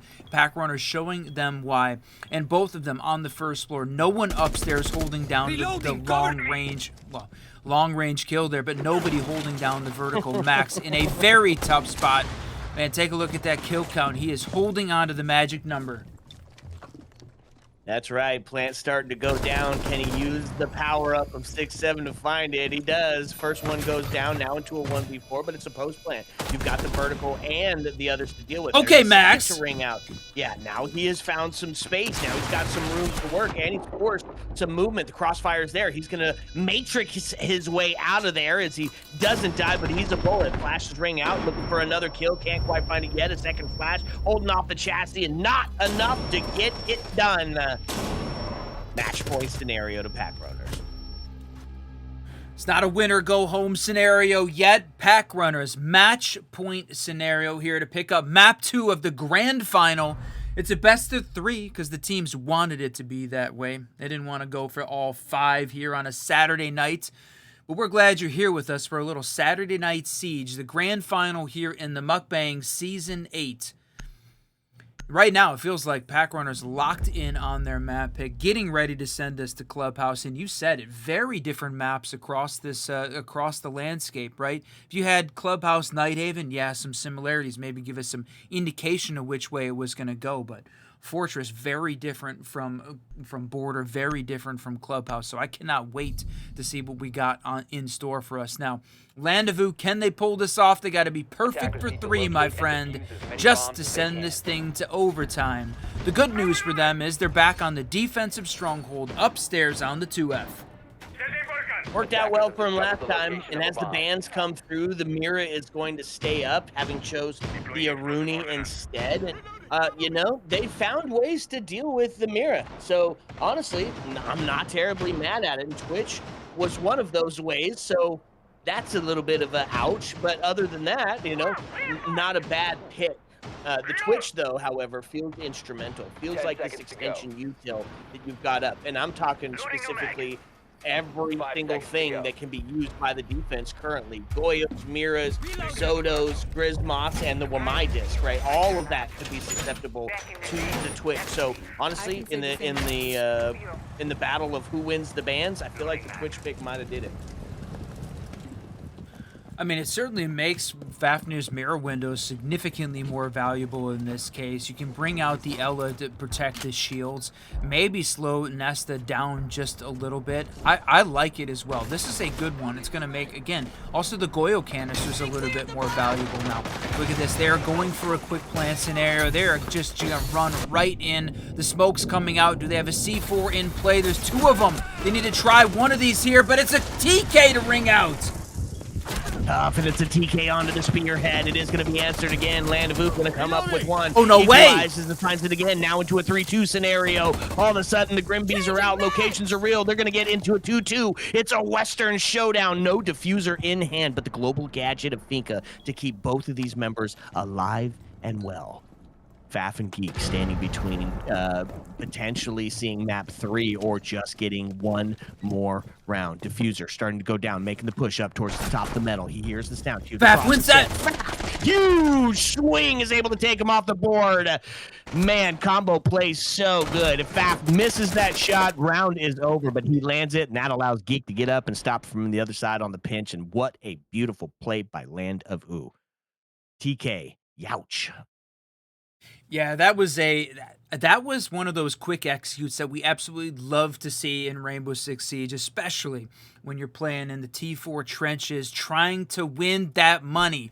But it all fell apart, completely just chaos in that execute. I thought maybe the C4s would ring out, but no, all they needed was a TK to start clearing out pack runner attackers before they're even really able to be successful. Big kill there and gives Land of OOO that boost they needed. Now that was on the second floor, my friend. The defensive stronghold on this map. Now the real work starts for Land of OOO.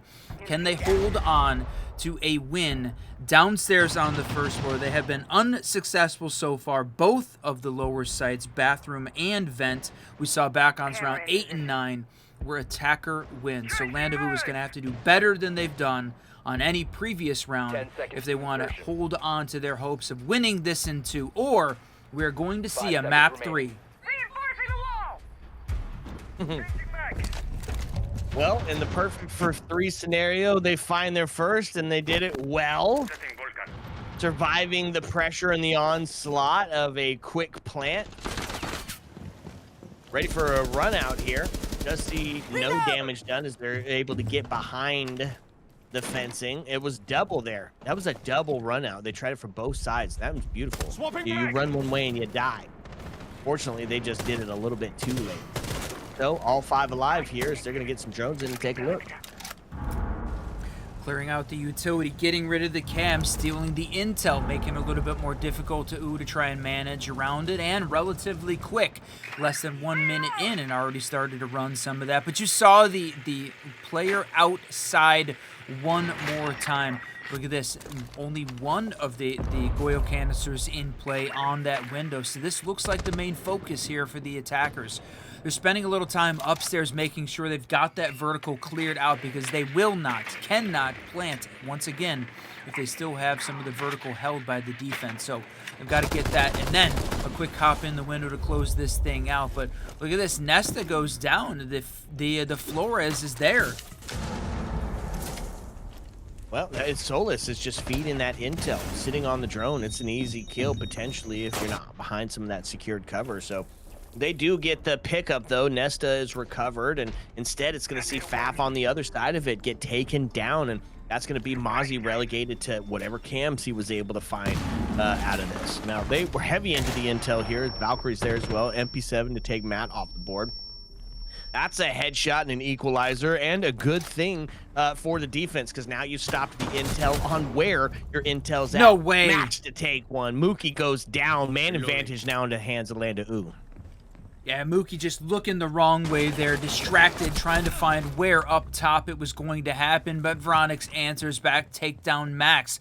Mutomba was that kill leader plus Mookie, so the rest of the squad is going to have to try and carry their hopes for a win here on round 10. So here's the question, 3v3, 43 seconds left. Still a little bit of intel from this defense, but no one... Oh, they do have one upstairs. Stalik is still there in security. So they have room. They have some space to try and make this and hold this downstairs. And there it is. The vertical kill coming in. That was huge. You talked about it. Can't get in and plant if you can't displace them. And they finally get up there and claim that vertical and now can grab some cams as well. No, wait. To get what a is he little bit of doing? intel. There's no time. No, there's time. It's a soft hatch, and you can give your teammates some intel. Unfortunately, they were there to watch the hatch, so not going to be able to do anything about that. But yeah, 15 seconds, grab the cams, get a last second bit of intel, and you could find yourself off the back of a double as soon as they swing.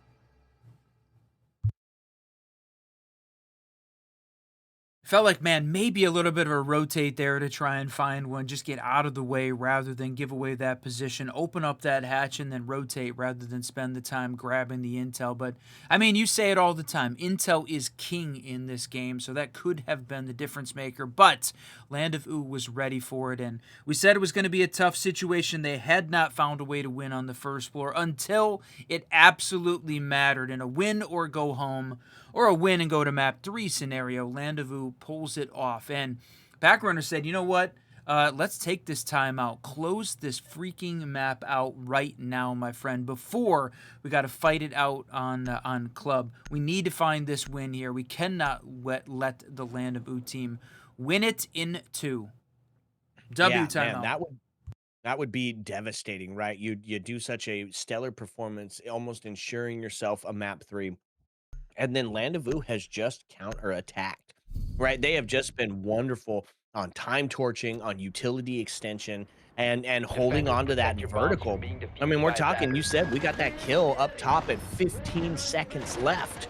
So beautiful wasting of time. 30-second meta not going to be in play. And now PACKRUNNERS are starting to sweat a little bit. It's literally go big on this round or potentially go the heck home. Yeah, we had not been talking about a win-or-go-home scenario here because PACKRUNNERS were in the lead, and they looked like they had this thing on lockdown until Land of OOO showed up. It needed to be perfect for 3. They have pulled off 2 in a row. They won the second floor.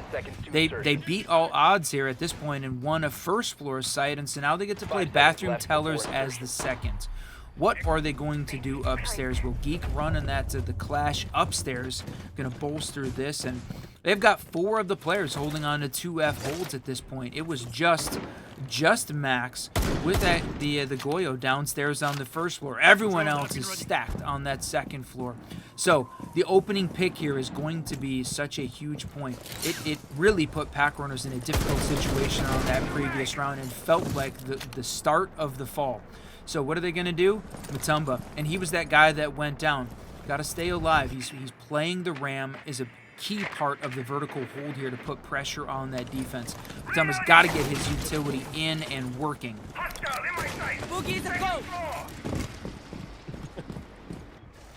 Well, no, he's going to get some of those actions going, and you called him out. 12-7, having a great game, really trying to secure himself a spot on map number 3. And now they've taken up some of this critical space. They're here. Everybody outside of Stalik has moved back down, but he's in a bit of a rat spot. He is going to be sussed out, so it's going to be tucked tail between his legs as he runs down metal.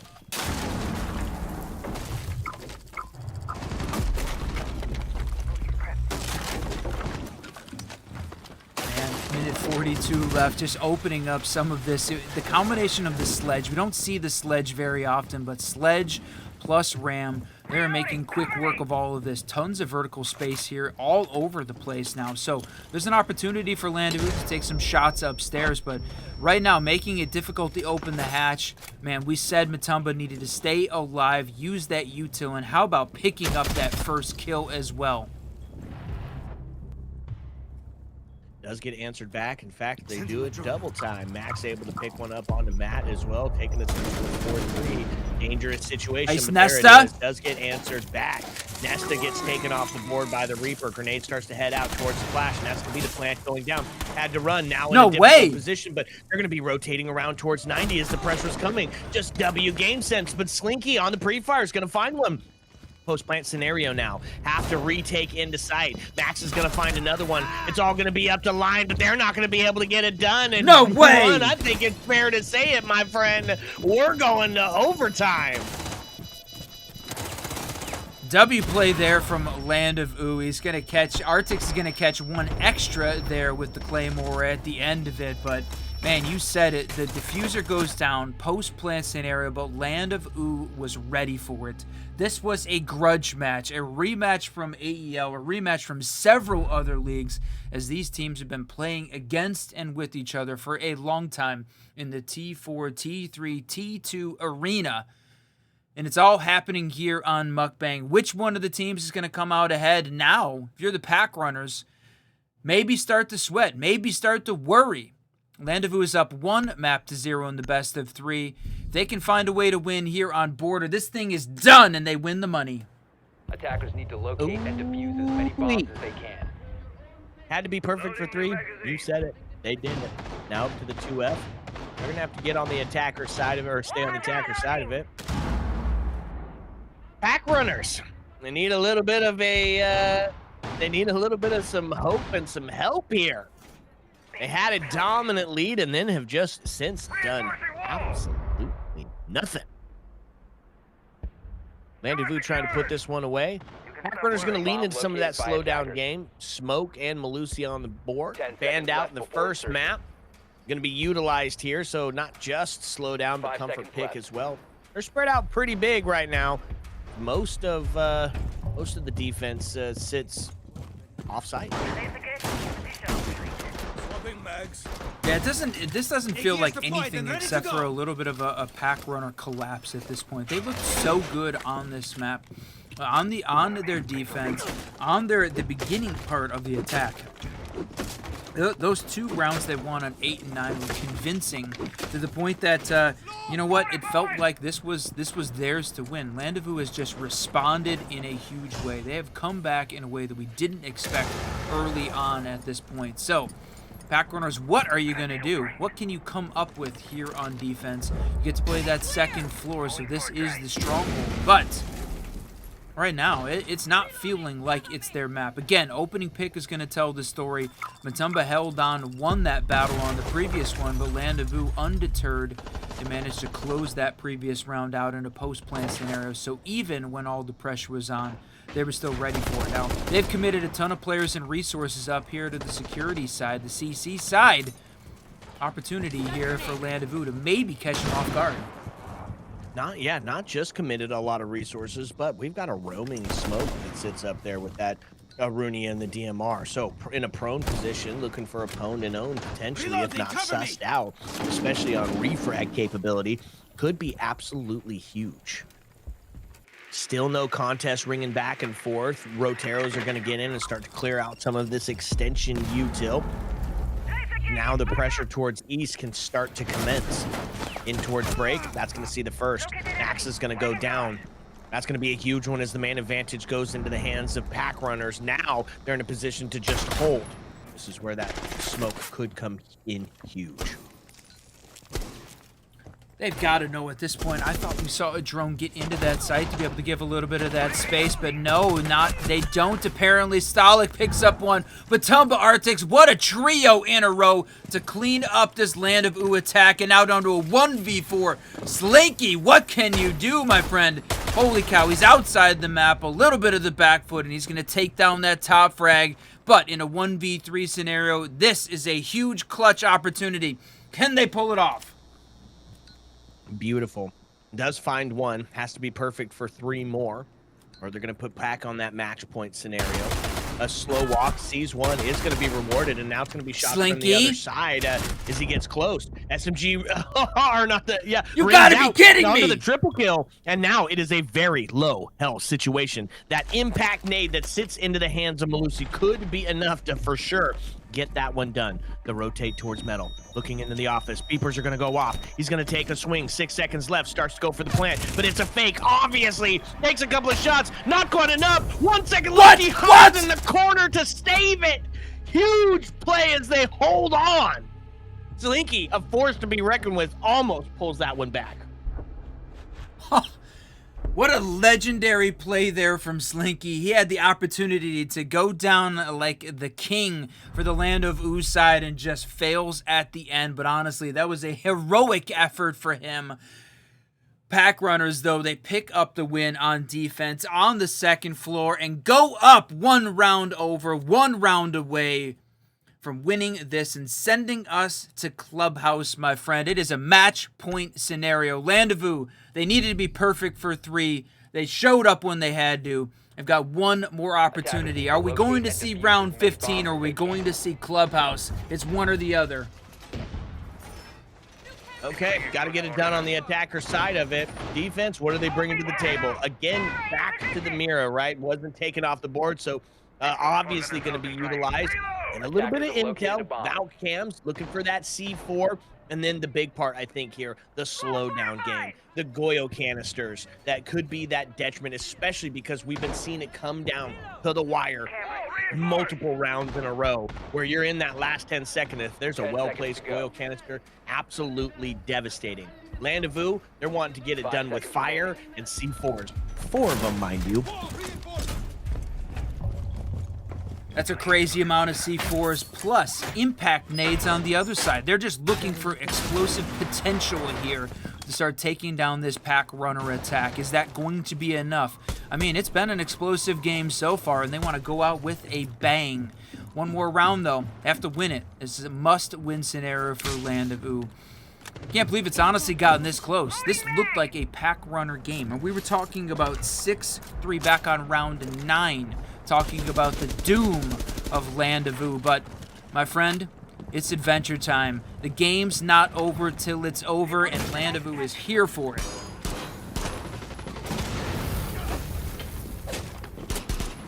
Fires are ringing out. Those Gore canisters already making an appearance here at the top of East. They're going to slow down that approach from the Monty, slow down that push towards the east side. A couple of shots to ring out, and when the dust settles, honestly, damage just done on the side of the attack. Oh, man. We're talking about this first minute of gameplay done. Slinky, there's that last kill that he needed. He just found it 1 round too late, taking down Mookie. That's a huge one there. They lose the Ash, and right now, one of the players that had been on fire. But the top frag still left alive. Matumba and the IQ still there, ready and waiting. C4 primed. Gonna toss it over, watching for one of these. A little bit of that intel coming out at this point, but the wall locked down, and here he goes for the office. How did they not hear him jump in the window? Huge play. C4 does ring out, and that's going to do some damage. Monty now to go down, and that's going to claim the man advantage by Gotta 2. be kidding me, bro. A free place there to potentially ruin the rest of this play. Just under 60. Takes a swing in, getting closer to equalize now as they put themselves into a 3-2 scenario. Is winnable by PACKRUNNERS, but they're going to have to be perfect, and there's still 2 C4s on the board. Looking towards the long angle. Knows that they've got him in fountain. A couple of pre-fires ring through, but not able to find anything just yet. Doors opened up, so they can get themselves into a plant position, and now the pressure towards 90. This could be huge. If Valk goes unsussed out, could have a free team.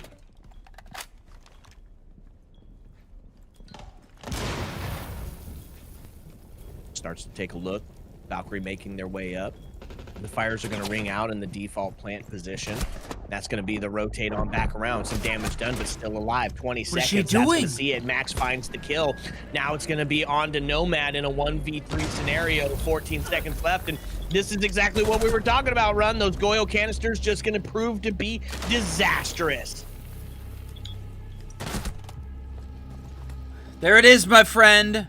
We are going to double overtime here in map 2 of this best of 3 in the MUKBANG Season 8 Grand Final. Land of OOO comes alive. All 4 rounds that they had to be perfect, and they freaking pulled it off.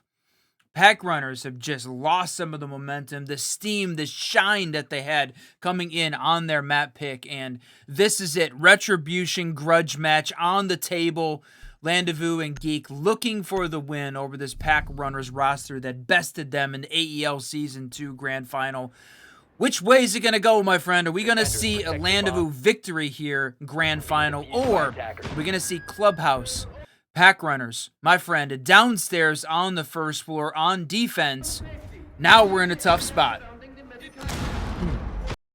Now, I guess the big question is, how did we fare last time the PACKRUNNERS were here playing on Bathroom and Tellers Whiskey?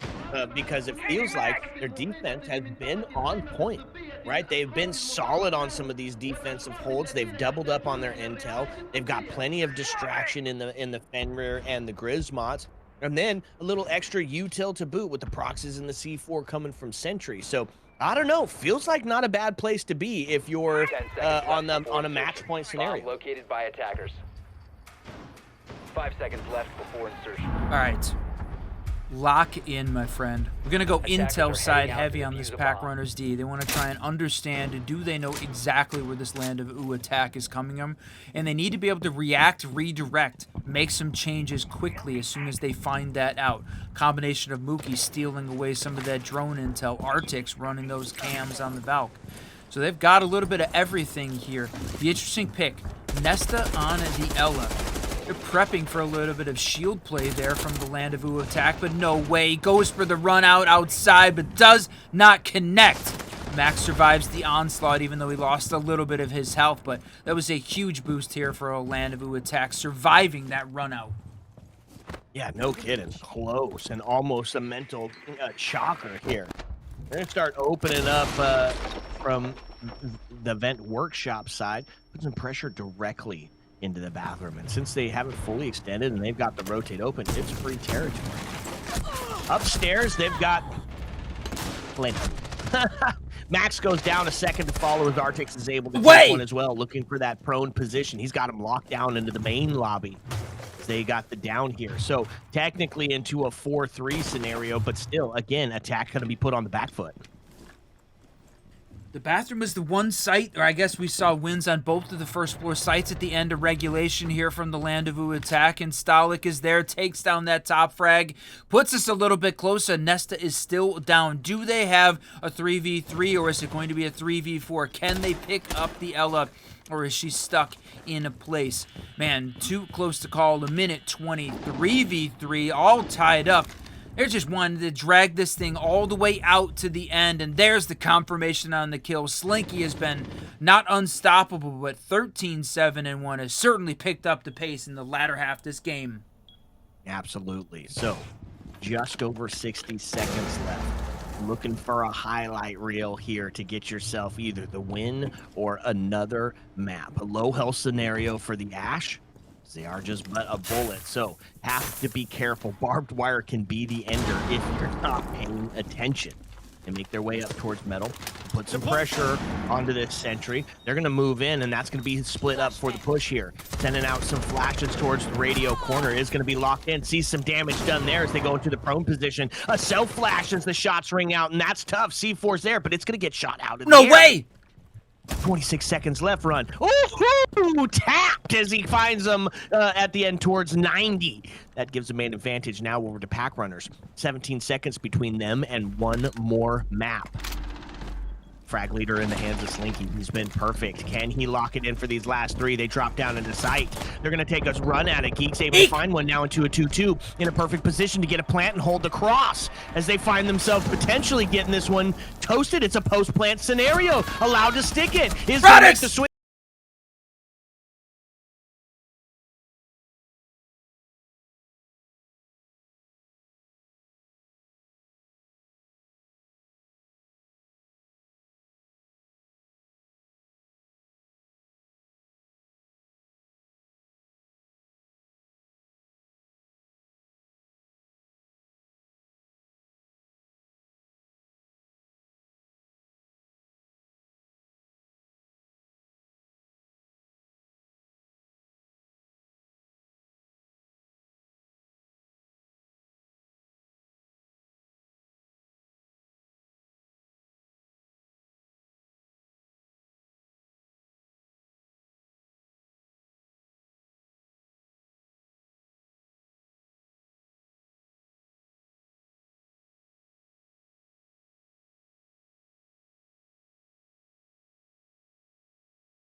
let you in deeper than I let anyone else before. Fell in love with my broken pieces, took them all and made them yours. Didn't know what my heartbeat needed. Skipping out, no, I can't keep score. When I lose my breath, boy, you got me breathing. Oh, every little thing you do, every time you hold me, take me higher, higher. Every little thing you do, every time you hold me, take me higher, higher. Ooh, you take me higher. You take me higher, baby. You take me higher. You take me higher, baby. You take me higher. You take me higher, baby. You take me higher. Yeah, you take me higher, baby.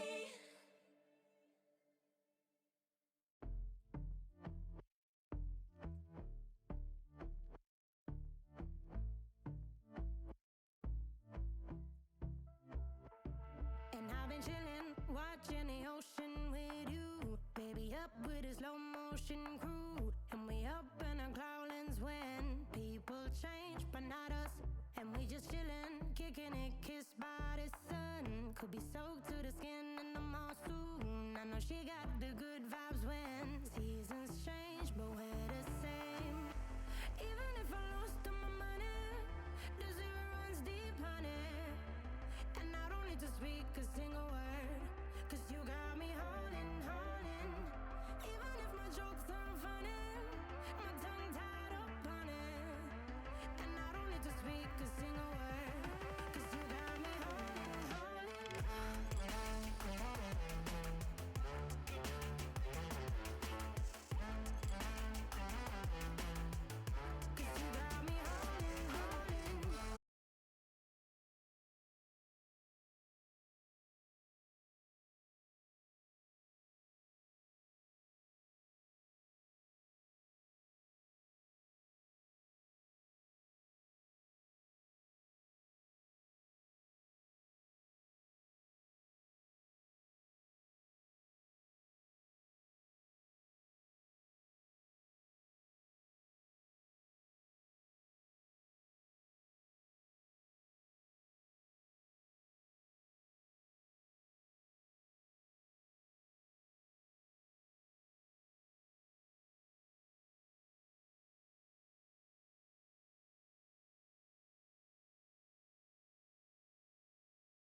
filling out of it. They put together a hell of a club sandwich. Sledge must have been the bacon because he got fried. A whiskey! What's up and welcome back, fellow Siege spectators and players. Fate has granted us a map number 3 in this grudge match. Oh man, I'm excited for it. We head to textbook default map clubhouse run to run this one. What a wild way to end that map, too. Honestly, edge of my seat. I know somebody said it in the chat, but I was right there with them the whole time, and we were casting it. That was a wild finish.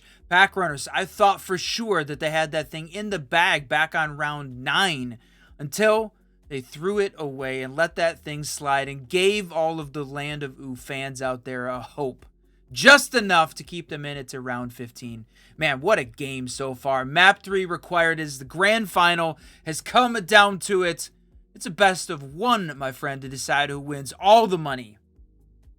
That's right. And so very fun dynamic here in the map picks, right? Very defensive sided fortress to start us out. Second map heads over to attacker sided border. And then to close it out, it feels like the Goldilocks treatment here is this one is just right. It's 50-50. It's down the middle. Whose comms are better? Whose coordination is more locked in? And who understands the fundamentals of Siege as we get into Clubhouse? Honestly, I couldn't call it, Run. This one could seriously go either way on who wins out on this.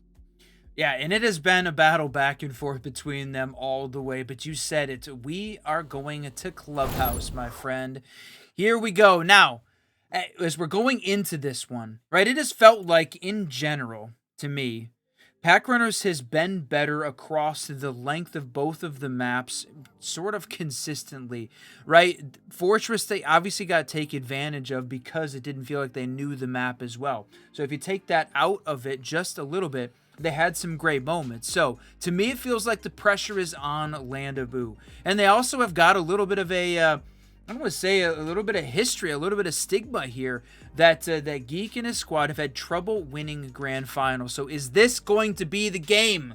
The retribution, the end of the second place finishes here for this team. Are they going to be able to shut down PACKRUNNERS and win the grudge battle that started all the way back in the AEL Season 2 final? You know what? Kind of feels like, you know what? I said it earlier. PACKRUNNERS have got this one. So it feels like no. Show me up, my friends. Shut it down. You're saying Geek is the new JJ? Hey, JJ finally got his big win, and it took him into Pro League. So I guess not bad shoes to put yourself into. Clubhouse, bands are going to go down. It's going to be hard. Breach City on the attack side. Both the Thermite and the Ace going to be gone. Cade taking off the board. Mira, obviously, for the defense, which means we're going to start down in the basement here. For our first defense, and Castle's on the board, which means some sort of potential extension could potentially be coming. I love when they extend upstairs on this.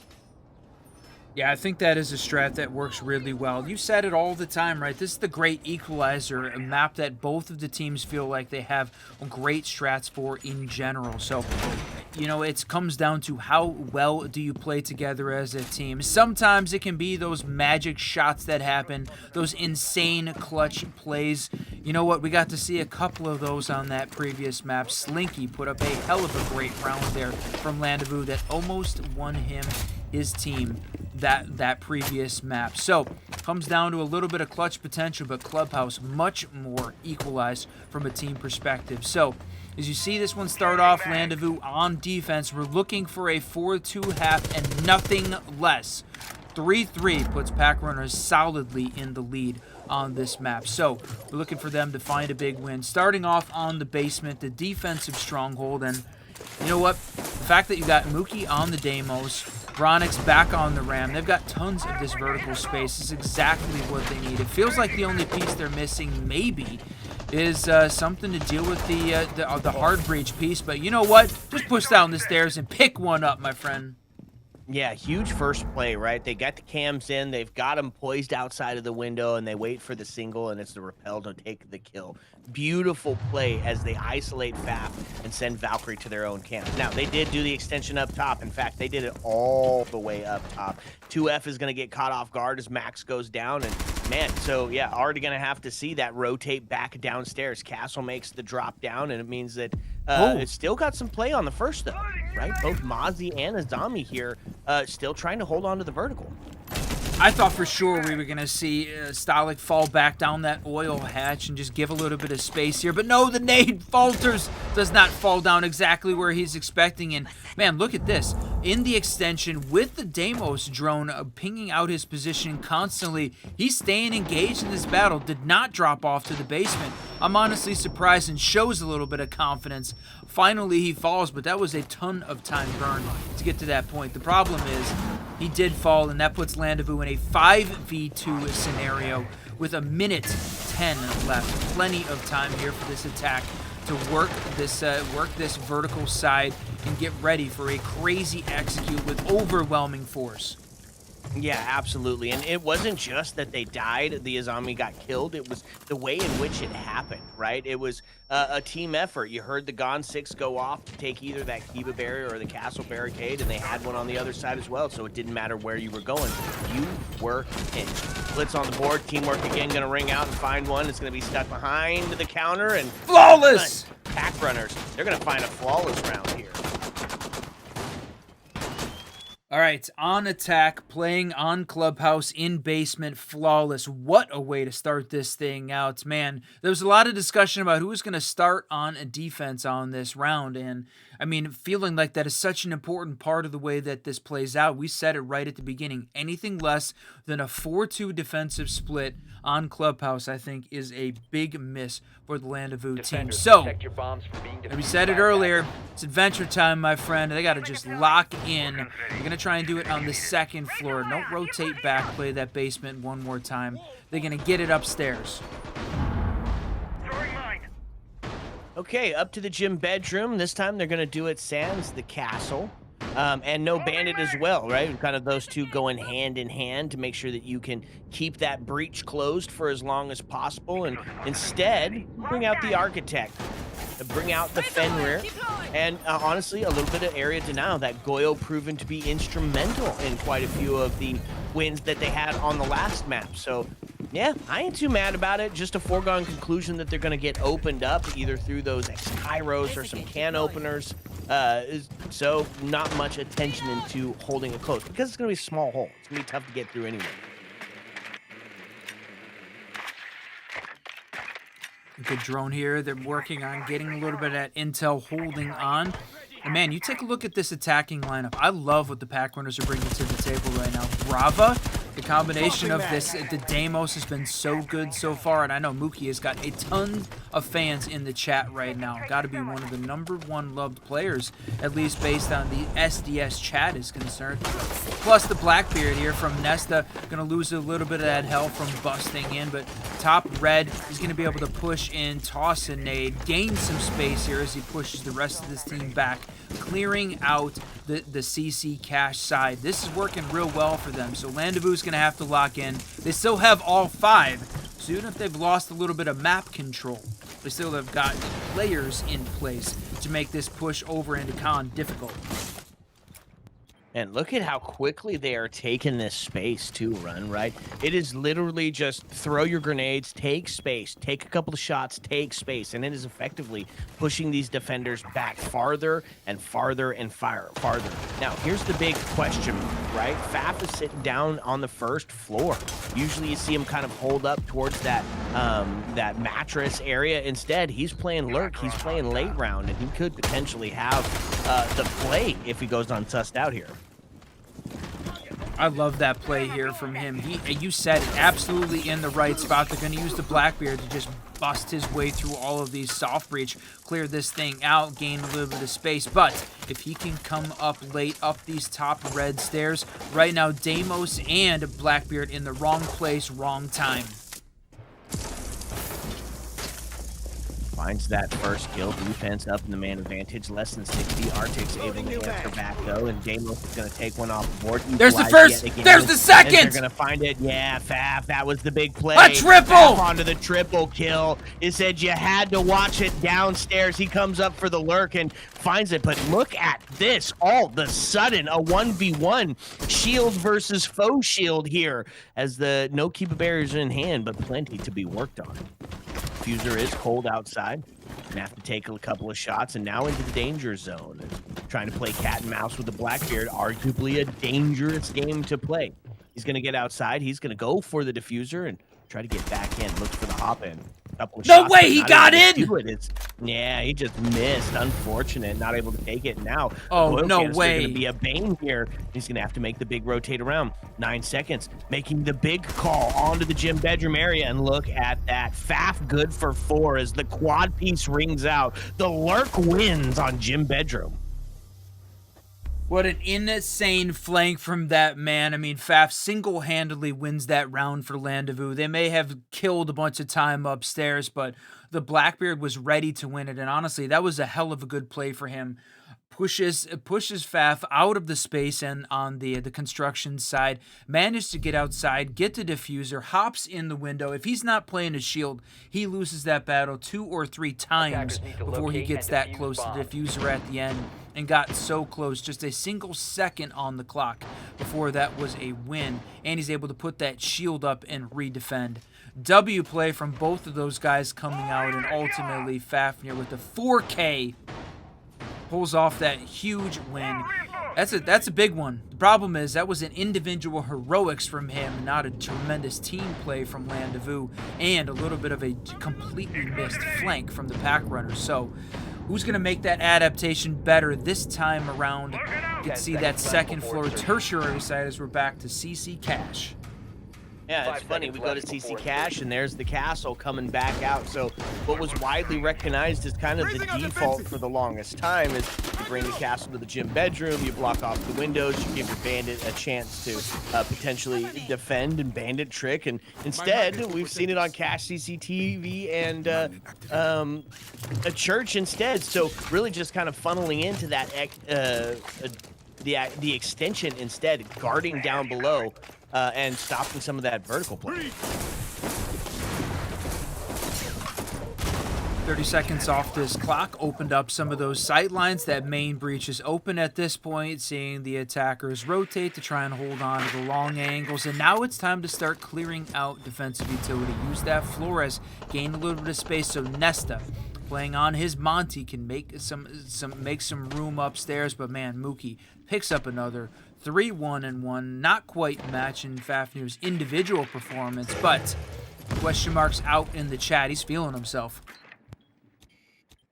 Absolutely, especially with the first kill to go down. Attackers find themselves some favor and trying to make that push towards some of that sight overplay. And look at this. Might be going for it, and it's expected. Oh, expected and still devastated. Huge equalizers. They're able to take the striker off the board. He was looking right at him. Just got handled on that one. Smoke canister is going to stop the Monty from making his way in, so that split push area, or split push here is going to be stymied just a bit. Man, such a good play here to try and block off this. The problem is it's short-lived. The smoke is done at this point. The fire's going to blow itself out in just a few. Fafnir's got no more of those left, so Monty's going to be able to have all the space that he needs to make that push in, and they're going to continue to open up sight lines with these can openers, push the defender out of position. Right now, this feels like PACKRUNNERS have got everything they need. The only thing that Landezvous has got is still 4 players and a little bit of time. That's right, and that's going to be the Deimos ping going off, and here sees some of that flame and smoke as they're going to take some shots towards it. Faf again going to take Matumba off the board, and that's going to give man advantage over to Landezvous here. They find themselves up by 1 and waiting for some of that to clear out. Now it's going to be the smokes. Give a little bit of potential ease for the Monty to get in and start for that back plan. off the red. Mookie's able to find another one. Slinky goes down, equalized onto the number count now as he's going to make his way in, and there it is, the shield drop, holding on to a turtle plant as they're going to start doing it. Now into construction, though. Capital goes down into man advantage to the defense now. Goes for the knife! Monty's allowed to full shield, and now he's onto the door. Two of them are close, and it's a tough position. Stolic's going to find it. Geek's going to find the second, and Jesus, Faf again. The triple kill. Faf 7 and 1 inside of 3. And W play coming out here from Land of OOO. We said they needed to be at least a 4-2 half. A couple of huge wins upstairs on the second floor. Again, a little bit of individual heroics. You said 7 of the 10 kills from those 2 rounds from Fafnir. That is crazy with how good that he started this round off. So when he wasn't activated, the Pack Runners pick up a big win in the basement. Problem is now, they're not going bar stage, my friend. There's no way a team that wants to win a grand finals going there.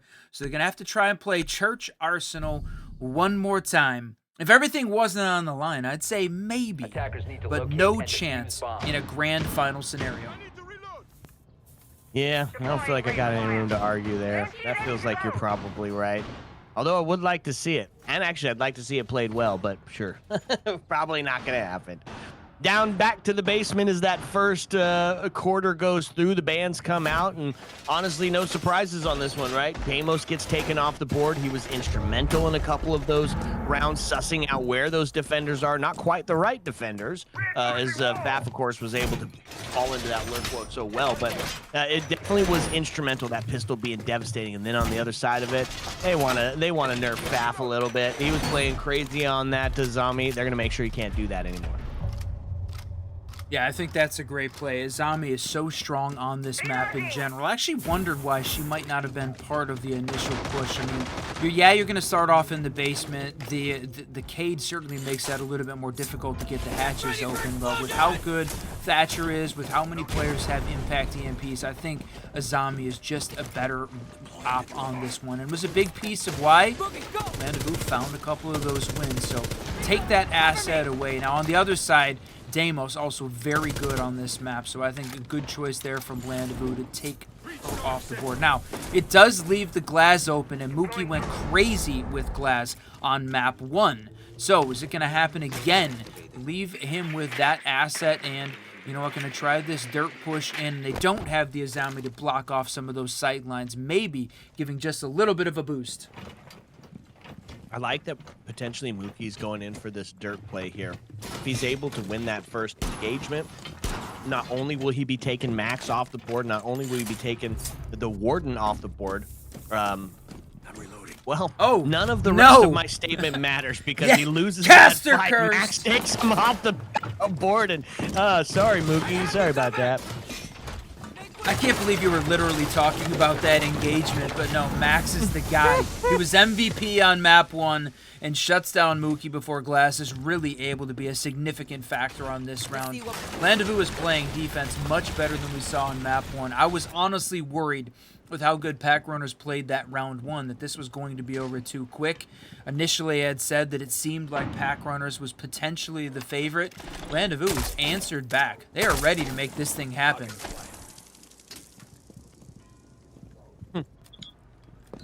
Tough.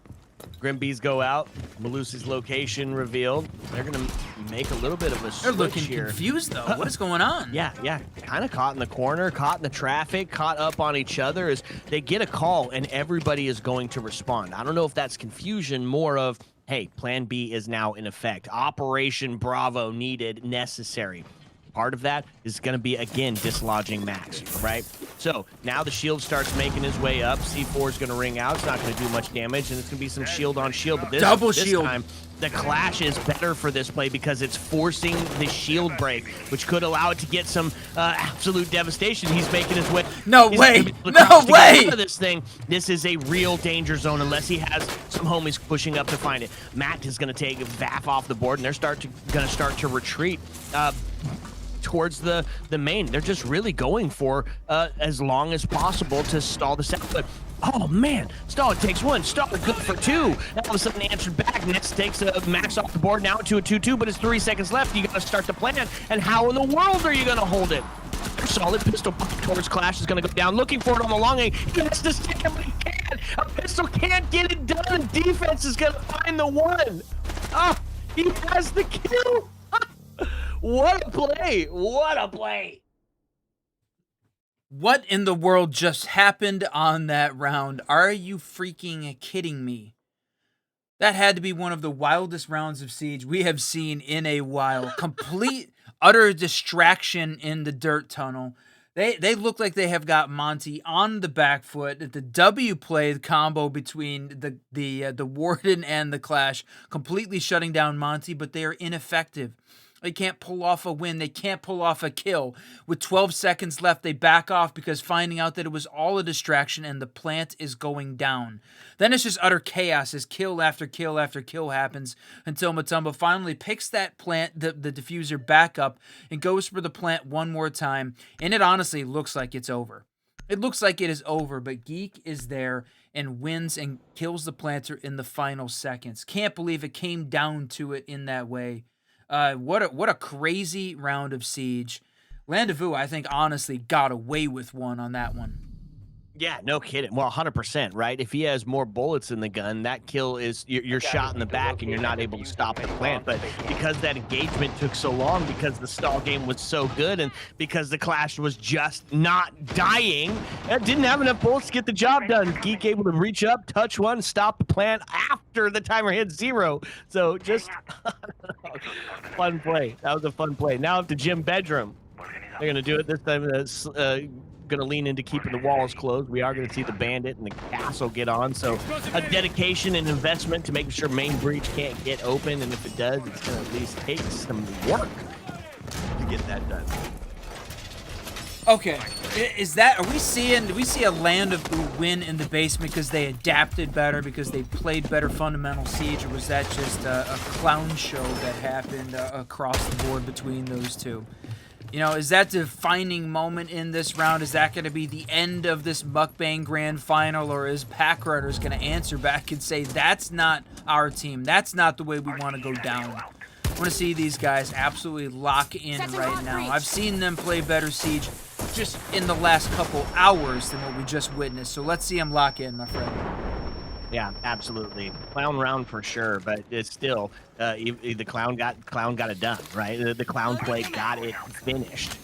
So yeah, it's sitting 3-1. Could have been on the tied 2-2, and now we head back up to Gym Bedroom, and they're going to get to work opening up some of the castle barricades, right? They got the main breach opened on CCTV. Now it still have that clash that you got to deal with, but not going to be potentially the end-all, be-all here.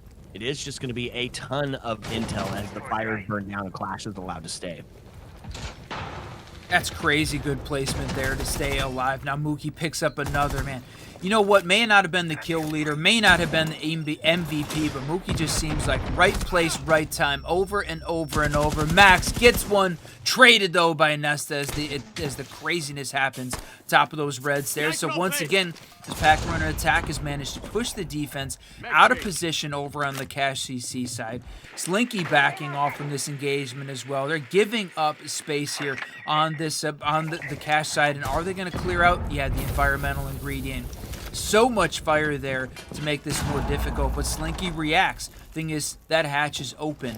Right now, Logi is not the safest place to play in this round. But the problem is, looks like nobody from this PACKRUNNER attack is upstairs to put that pressure down. Geek's gonna find one and then loses his life towards the Claymore. Main advantage is in the hands of, well, Land of OOO now. Unfortunate. That's gonna be the Frost Gadget. It goes off and puts it into a 2v1, into a 2v none. Slinky and Stalik's able to answer effectively there towards the end, and defense is just gonna hold on to it. Yeah, that was a great play there. Clash was an absolute, it's just so good right now. And honestly, it feels like if you take a look at the mini game, you talk about the mind games, the mental warfare of the third ban phase at the end of the first quarter. It's a 50-50, right? Fafnir went crazy on the Azami. that felt like that made her an essential ban at this point. But Clash has been more influential here these Attackers last need to couple locate rounds and and defuse put the bomb. Landezvous on 4-1. We said they had to get a 4-2 round at a minimum in order for this to be a successful first half for this team. And after round 1, I thought they were in danger, but man, what a response from this team. They have answered back in a big way. Everybody contributing. Slinky sitting at that 1 and 4, but I mean, put the work in on that previous map. So not faulting him here at this point. Everybody is showed up, except for, it feels like, PACKRUNNERS. Where are they at? Where's the team that sent this thing to OT back on board? Or that team hasn't showed up yet on Clubhouse. Yeah, well, and of course, Slinky's wonderful because he's been playing the Clash, right? He's been super support and not really having a chance to get those kills out. So, seen him move on to the Maestro, LMG, cameras that can shoot back. This feels like a good call that can get him really activated here. And PACKRUNNERS, I mean, they're getting it, right? They've got several members that have been having some great some great kills. Nesta sitting 7 and 3, Mookie sitting 5-4. So, you know, if they find this next round, honestly, it's just business as usual for these two teams. It seems like a standard split.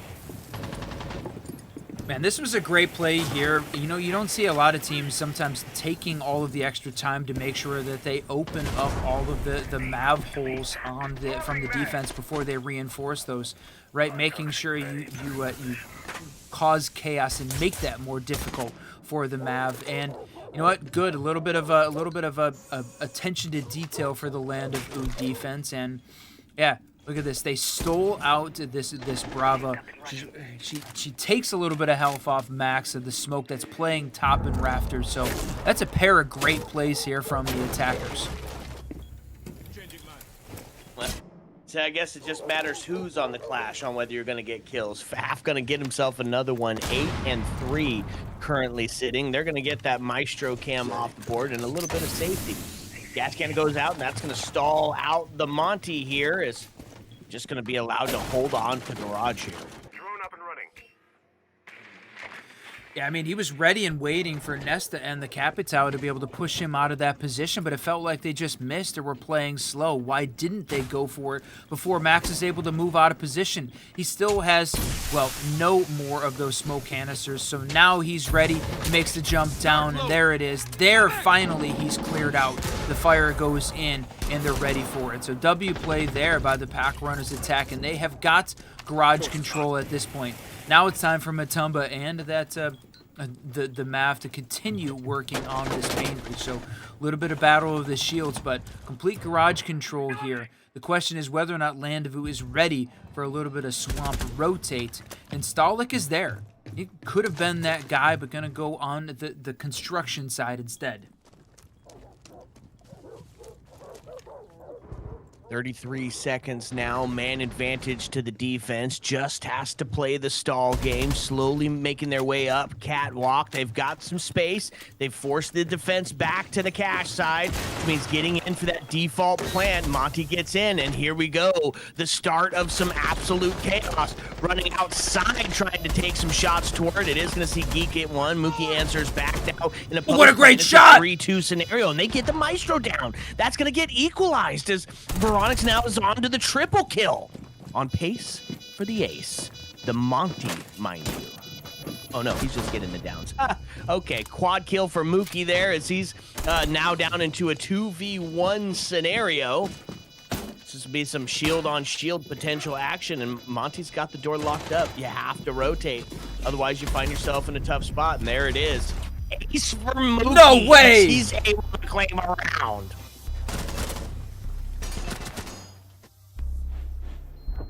Okay, my friend, the big ace coming out. I'm the king. Who are you challenging? Couple of great calls coming out, but the thing is, it's still a 4-2 half. Landezvous comes up and does exactly what they need to do. Clinical from them in the mid-round of this first half. They pull off 4-2. I mean, PACKRUNNERS, you saved yourself from an embarrassing 5-1. Good job, but still, not enough to be dominant here on the final map. I love that Mookie's got a little bit of a confidence going into the start of their defensive half, but you know what? It gave up the middle of that first half with very little resistance. Landezvous locked in. So now it comes down to it. Can they replicate a 4-2 half themselves to send this thing to overtime on map 3? Right now, it feels like all the pressure is on this PACKRUNNERS defense. The band's coming out, and you know what? W calls across the board. Landezvous says we don't want to have to deal with either the bandit or the cave. Going to make opening up all of these sight lines much easier, and PACKRUNNERS responds in kind. Thermite, Ace, gone. It's going to leave all of the cheese ops on the board, though. Right? You can have the Grim, you can have the Ying, you can have the Glass, all of the shields. So Landezvous's got a lot of options. It's that fundamental part of the siege that's gone, which is interesting considering the map we're on. Can't wait to see how these guys lock in, my friend. I love that. On the textbook map, get rid of the textbook operators and gonna force some change, force some movement. So Hibana and can openers are gonna be necessary for Landezvous to get in, which is gonna be a limiting factor. Now, I'm not saying it's an end-all be-all by any means, but you know, having to vault in or having a crouch space that you have to get through gives you a pinpointed shot towards those breaches. So heavily reliant upon Hibana to make some openings that are going to be a little bit more advantageous instead of just can opener. Absolutely. I mean, like, give yourself the little bit of a boost that you need, but you take a look at where this Landezvous attack is. They feel like they're just running around like crazy at this point, covering the top part of this map. So they've got the main breach open, can opener spot there, but making a rotate to client move through the garage. Now, you take a look at where the PACKRUNNER defender's at. Heavy defended there on the cash side. That's 3 in CC and cash from a defense. That's sort of insane for a gym bedroom hold. It feels like they have left a big chunk of this map wide open. So, you know what? Opportunity there for the Landezvous attack. Make sure you push over on Jacuzzi's side. Open up all of these sight lines. Put some pressure on this team because they're very focused and reading into a cash side take. And cover up that construction hole again. And yeah, you might be saying to yourself, 4-2's a pretty standard half for Clubhouse, but how we got there is what's telling the story. This has not been an equalized half of Siege, for sure. It has 100% been Landezvous just absolutely crushing it. And it had started out with Faf and his 7 kills in 2 rounds to really set that momentum and set that pace. Man advantage is claimed, and they take Mookie off the board. That was the big win con in the first 2 maps. Is making sure that you shut Mookie down. Quick answer back, though, as he's able to get inside while reloading. That's the double that rings out. Man advantage now into the hands of PACKRUNNERS as the Deimos ping goes off. Going to try and force some movement here. He's going to see a couple of shots, take one down, and oh man, a prone position is going to save his life as he's able to still be that factor up top. 3v2.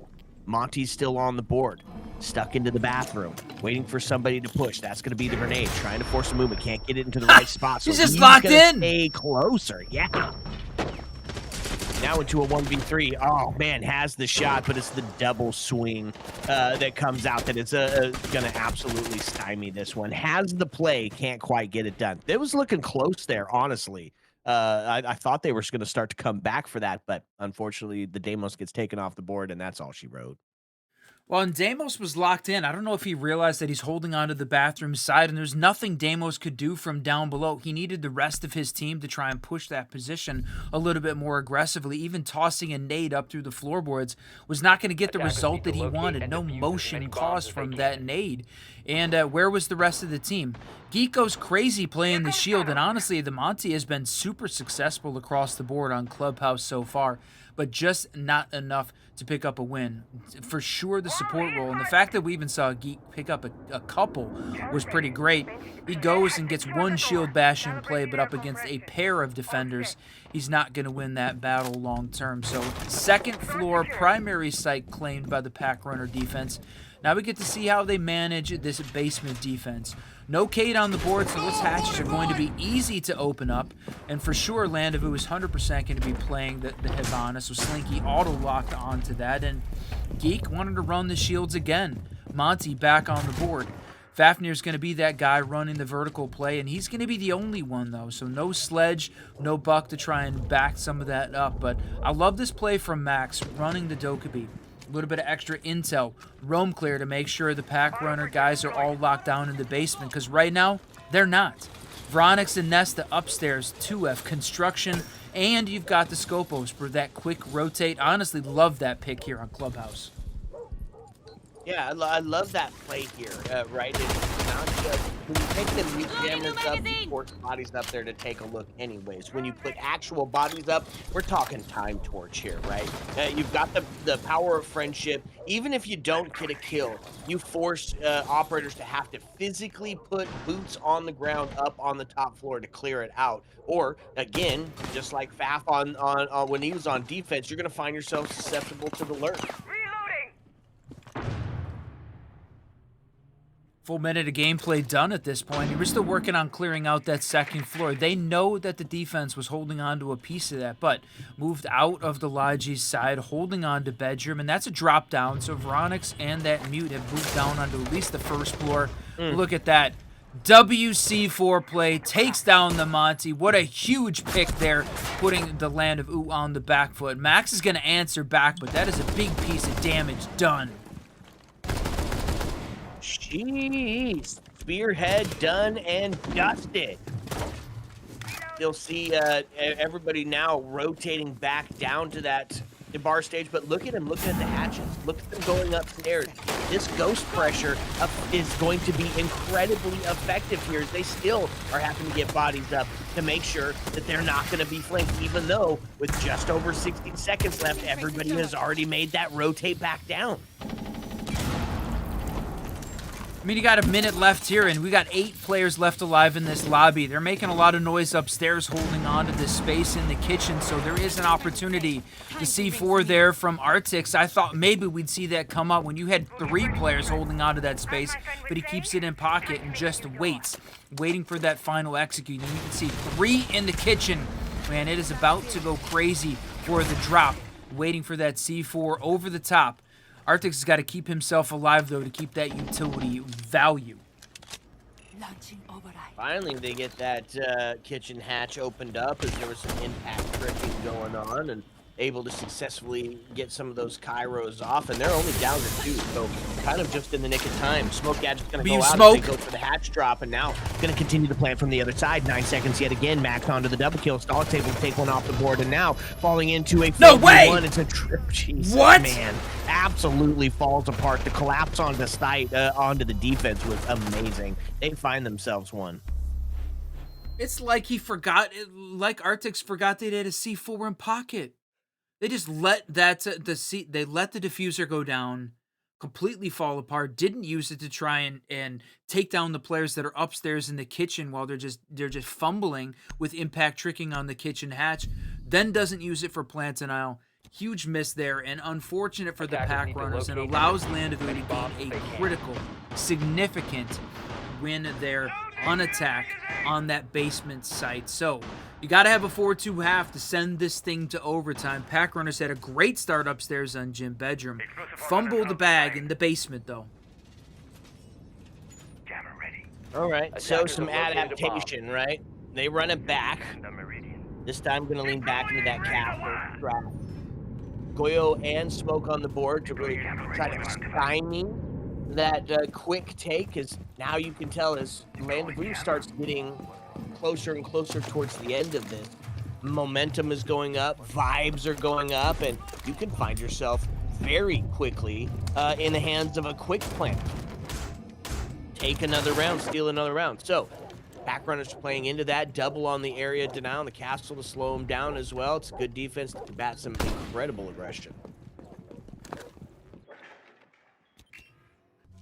Man, just a whirlwind of activity at the end of this one.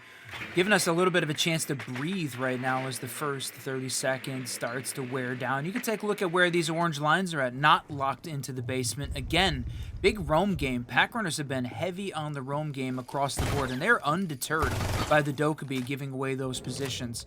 They're fine with them understanding where they're at because they're confident making the rotate back down quickly when they need to. And, I mean, Veronix in the smoke still holding on CC. Mookie upstairs, still holding on to the central stairs. Look at that. The mute jammer blocking the push from the boogie drone. I love that play, honestly. It feels like it's a little bit of a trick, you know, a little bit of a gimmick, but it worked and wasted more time. Huge play. Just under 2 now. Man advantage to the defense as they're looking to get a little closer to tying this one up. Dokkaebi pings are going out as well, they were as she was going down. Let's have a peek. Still just kind of into the hurry up and wait scenario. Attack's going to start opening up those hatches, get some of that vertical play started, but again, having trouble specifically getting open. They're wondering about potential impacts, although they don't know that the defense didn't bring any of them along this time. Still have to be wary of the C4. That vertical game can be devastating from below as well. Now run, it's just over 60 seconds left, and that's going to be man advantage in a big way over to the defense. They're going to find one into the answer back, but still sit up in that 4-3 position. Man, taking some shots downstairs in the basement. Yeah, 4v3, 48 seconds left. Geek's still running the Monty, so he's going to have to play the support role. Slinky has got the diffuser in hand. Tons of X-Gyros, and look at that, a pair of those flashes just getting ready for the drop. The problem is the pack runner defense locked in. No C4s, though. But Veronix, 3 smokes in hand. Plantanile is going to go huge. They're going to have to hopefully get the Monty down to block and burn some of those smokes, but they are running out of time. 20-second meta left, my friend.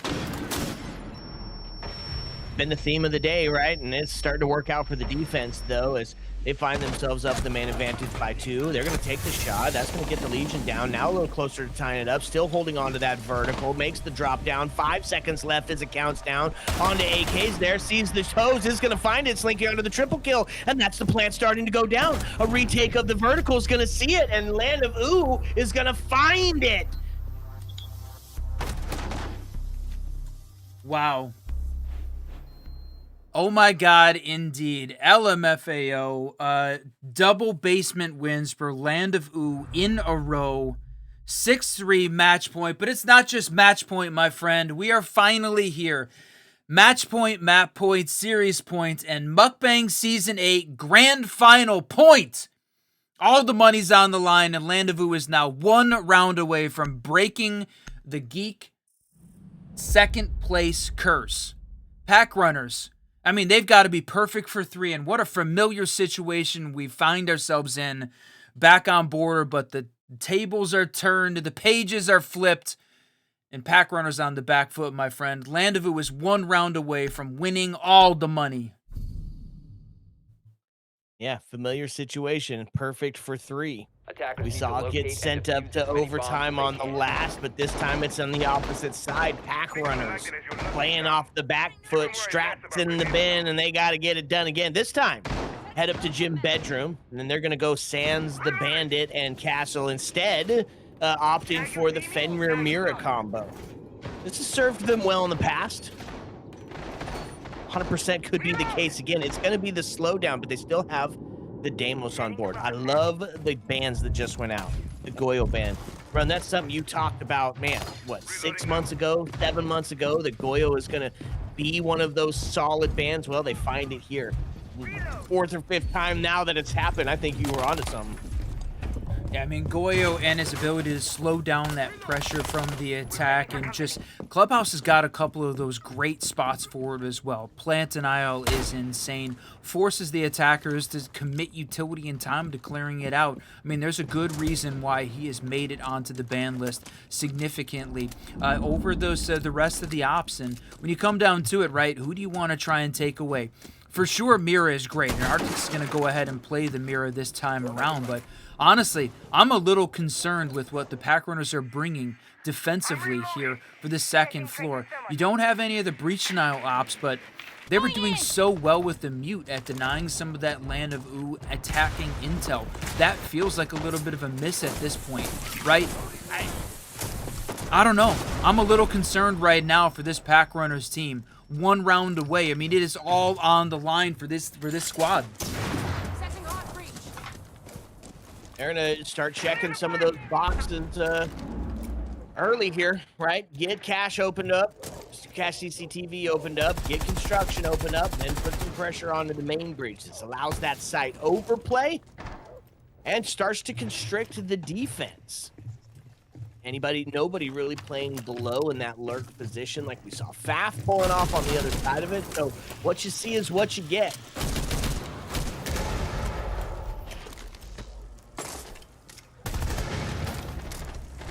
Man, just taking it in at this point. We've been treated to an absolute masterclass at this point, and Slinky hits a huge pick onto Mookie, one of the fan favorites in the chat, and unfortunately he goes down. It is now a 5v3 scenario, my friend. 1:10 left, potentially in this series, in this league. Looks desperate. Looks dire for Packrunners. Man advantage is had. The crosses are set too. In a position to potentially start getting that plant down. Drones go in because there's time to do it. Get the intel. They've sussed out where the defenders are at, looking towards Logi for a rotate around. Nobody quite there yet. 44 seconds, a grenade to ring out. They're going to try to force the move and get rid of some of that extension util and put some pressure towards this gym area. Locked into the bathroom. Locked into the hallway. Still got enough to put pressure on for this defense, and it's starting to feel like it could be winnable. 30 seconds, not making any unnecessary peeks. Finally starting to get themselves in for the plant. 24 seconds as the countdown. Huge kill! Vector to take Geek off the board. Now turns it into a double as they ring out. 3 threes it gets equalized. Stolic's able to take Arctics off the board. Now into a 3-2 onto the gym bedroom side. It's a TK that rings out, and all of a sudden Packrunners, we're looking dire. We're looking desperate. It's now a 1v1 scenario, and it's not going to happen. Nest is going to take it, and they survive another round. No way. The TK and the battle in construction. Wow, what a play from Packrunners. They go perfect for 1. They need 3. 2 more on the board. Land of OOO is still 1 round away from winning the entire season for MUKBANG Season 8 and this grand final. But Packrunners were not done yet.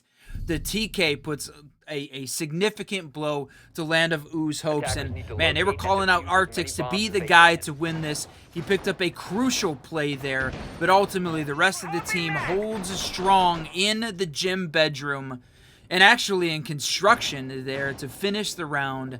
Man, what a game, what a play. Okay.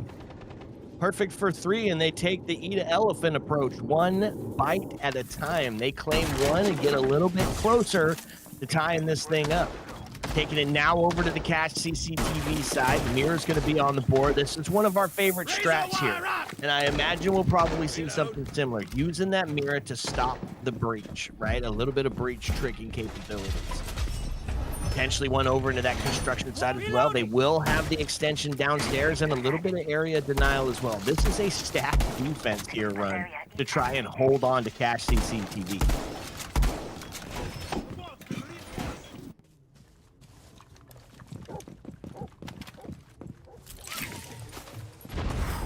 Holy cow, man. I'm just trying to catch my breath after this one. I love this play with the mirror on the main breach here. He's going to use the Mav to try and trick this thing, but not when you have a hole right at your knees. It's going to make it significantly more difficult, and if that's the breach that this team has brought along to try and manage it, yeah, it is going to be a slow go at this point. Geek and that Hibana are going to have to work extra hard now, but I honestly love that play. So good overall at you know what, inviting the attackers in and then taking away that opportunity at the last second. W play from this team. I questioned whether or not Packrunners had made the right call on that defensive lineup on the previous round. And it wasn't the lineup that won the round, it was the players. This time, though, it feels like it's just a little bit better. I love the smoke play. I know you love the castle play, and Azami back on the board. Setting traces thermal touch. A little bit of a slowdown here. Holding on to some of the angles. Still Going live. interesting Hibana play. I don't know if that'll necessarily be enough to get opened up to go through or not, but I guess we'll find out together. All 5 still alive in 1:30. Feels like this next couple of rounds could be an absolute bloodbath. Oh, you're calling out Arctics being the guy, and he picks up another one. Stalik has been on fire. I mean, he was sitting at 10 kills already, double digits, the frag leader for this team, and he goes down for the land of OOO. PACKRUNNERS, that's a significant play here from this team, and they're basically locked down. The big one, though, Arctics holding on to Oil Pit Basement, the lurk play in hand. And what is land of OOO doing to try and manage that right now? Nothing. They have no one over on the garage side. Max is going to take down Mookie. That's a huge pick here for this team. The gunner. But still have got Matumba left alive. And again, Arctic still on that lurk. Does land of OOO know? Max is over there waiting on garage storage, but all the action happening upstairs on the construction door side. He's going to take some shots, couple of low health scenarios now, puts us into a 3-4 as it goes down. Arctic's able to find Geek off the board. Faf to answer back as Arctics is now onto the triple kill. They need to hold on or this one is going to be absolutely over. 2-2, 14 seconds left. Diffuser is in the hands of Faf as they start to make their way in. A quick swing. Faf again is going to be good for one. Now the cross is set. It's up to Matumba or this one is absolutely toasted. Jumps in and it's going to be a post-plant scenario. Onto the rotate. Looking towards construction, not able to find one just yet, but location revealed onto the chassis, and it's going to be a good night. Sleep tight. Faf is going to win it. Sheesh. That is it, my friend. Land of OOO victory, 7-4, and you know what that means. The grand final in Mukbang Season 8 goes to Geek and the squad here. Fafnir, W play, MVP, W play from this entire team to end the season, to end the drought, to end the curse of coming in second place. Man, they pull it off, my friend. Congratulations to that team and PACKRUNNERS. Damn, you guys made it close, my friends. It came up short, though. 2 rounds on the final map after sending that thing into OT on a wild map, too. Yeah, wonderful grudge match. And yeah, I guess we can't call him the new JJ because he won something that wasn't his trip into Pro League yet, right? JJ had to wait till then to get it done. This one is going to see a Mukbang win and finally break that curse. They got one under the belt. And you know what? It was a fun game. It had just about everything. Some super awesome quick plant plays. There was some ego involved in it. You know, grudge match successful, my friend. Gotta say, this is one that we were looking forward to all week. This was grand final weekend with the Outlast Contender League last night, but Mukbang is a place we always love to come back to. We talked about it in the setup. It's always on everyone's mind. This is one of those fun leagues. And you know what? Setting ourselves up for Challengers Series, one of the final matches before the 6th Invitational kicks off on February 1st. We've got one more day, my friend. February 2nd. For the 6th invitation to kick off on Monday. So this was it. What a fantastic way to end Year 10, Season 4, getting ready to kick off Year 11 of Siege. We appreciate everybody being here. The gifts, the subs, the follows. We are so close to that 10K in Twitch partner. We appreciate you being here and supporting us because we are here for you. I'm glad that, you know what? I've heard it sometimes. Geek said it. Siege Double Shot brings him a little bit of luck, and he got it here on SDS today. That's right. If you want some more luck, there's plenty of places that you can find it at. I'm at glitter_whiskey. He's at racing ENGR, and together we're at the Siege Double Shot. Your one-stop shop for everything T4 through T1. We're just here to have some fun with you guys and talk Siege. We want to see your clips, want to rank them. We want to talk about your best plays, your favorite moments, and if you want to do that a little bit more intimately, you can also join the Discord. We're hanging out in there all the time, playing ranked, playing a bunch of different games. And honestly, speaking of different games, a little bit of a first coming here for the Siege Double Shot tomorrow. is a big day here as we finally branch out into another game. If you've been paying attention lately, you've been seeing that I've been doing some Rocket League casting as well, beside our good friend Zek Vexel. And this time, Siege Double Shot, we're getting active. Tomorrow is going to be our first debut as the Double Shot into Rocket League casting. We'll be casting the Ascension League, or Ascend League, and it is going to be an absolute banger. I can't wait to show you guys what we've been working on, and I can't wait for you guys to see another side of the Double Shot. It's going to be a blast. You know what? I know it's something that you've been looking forward to for a long time. And you know what? Even before Jinxie made that transition, but we're here for it. Not going to leave Siege, though. This is the place we got to start. It's the place where we belong, and we will be here for you, the players, as long as we can. So cannot wait to see what the 6th Invitational brings coming up. And you know what, Lambo, good luck to your boy over on the G2 side.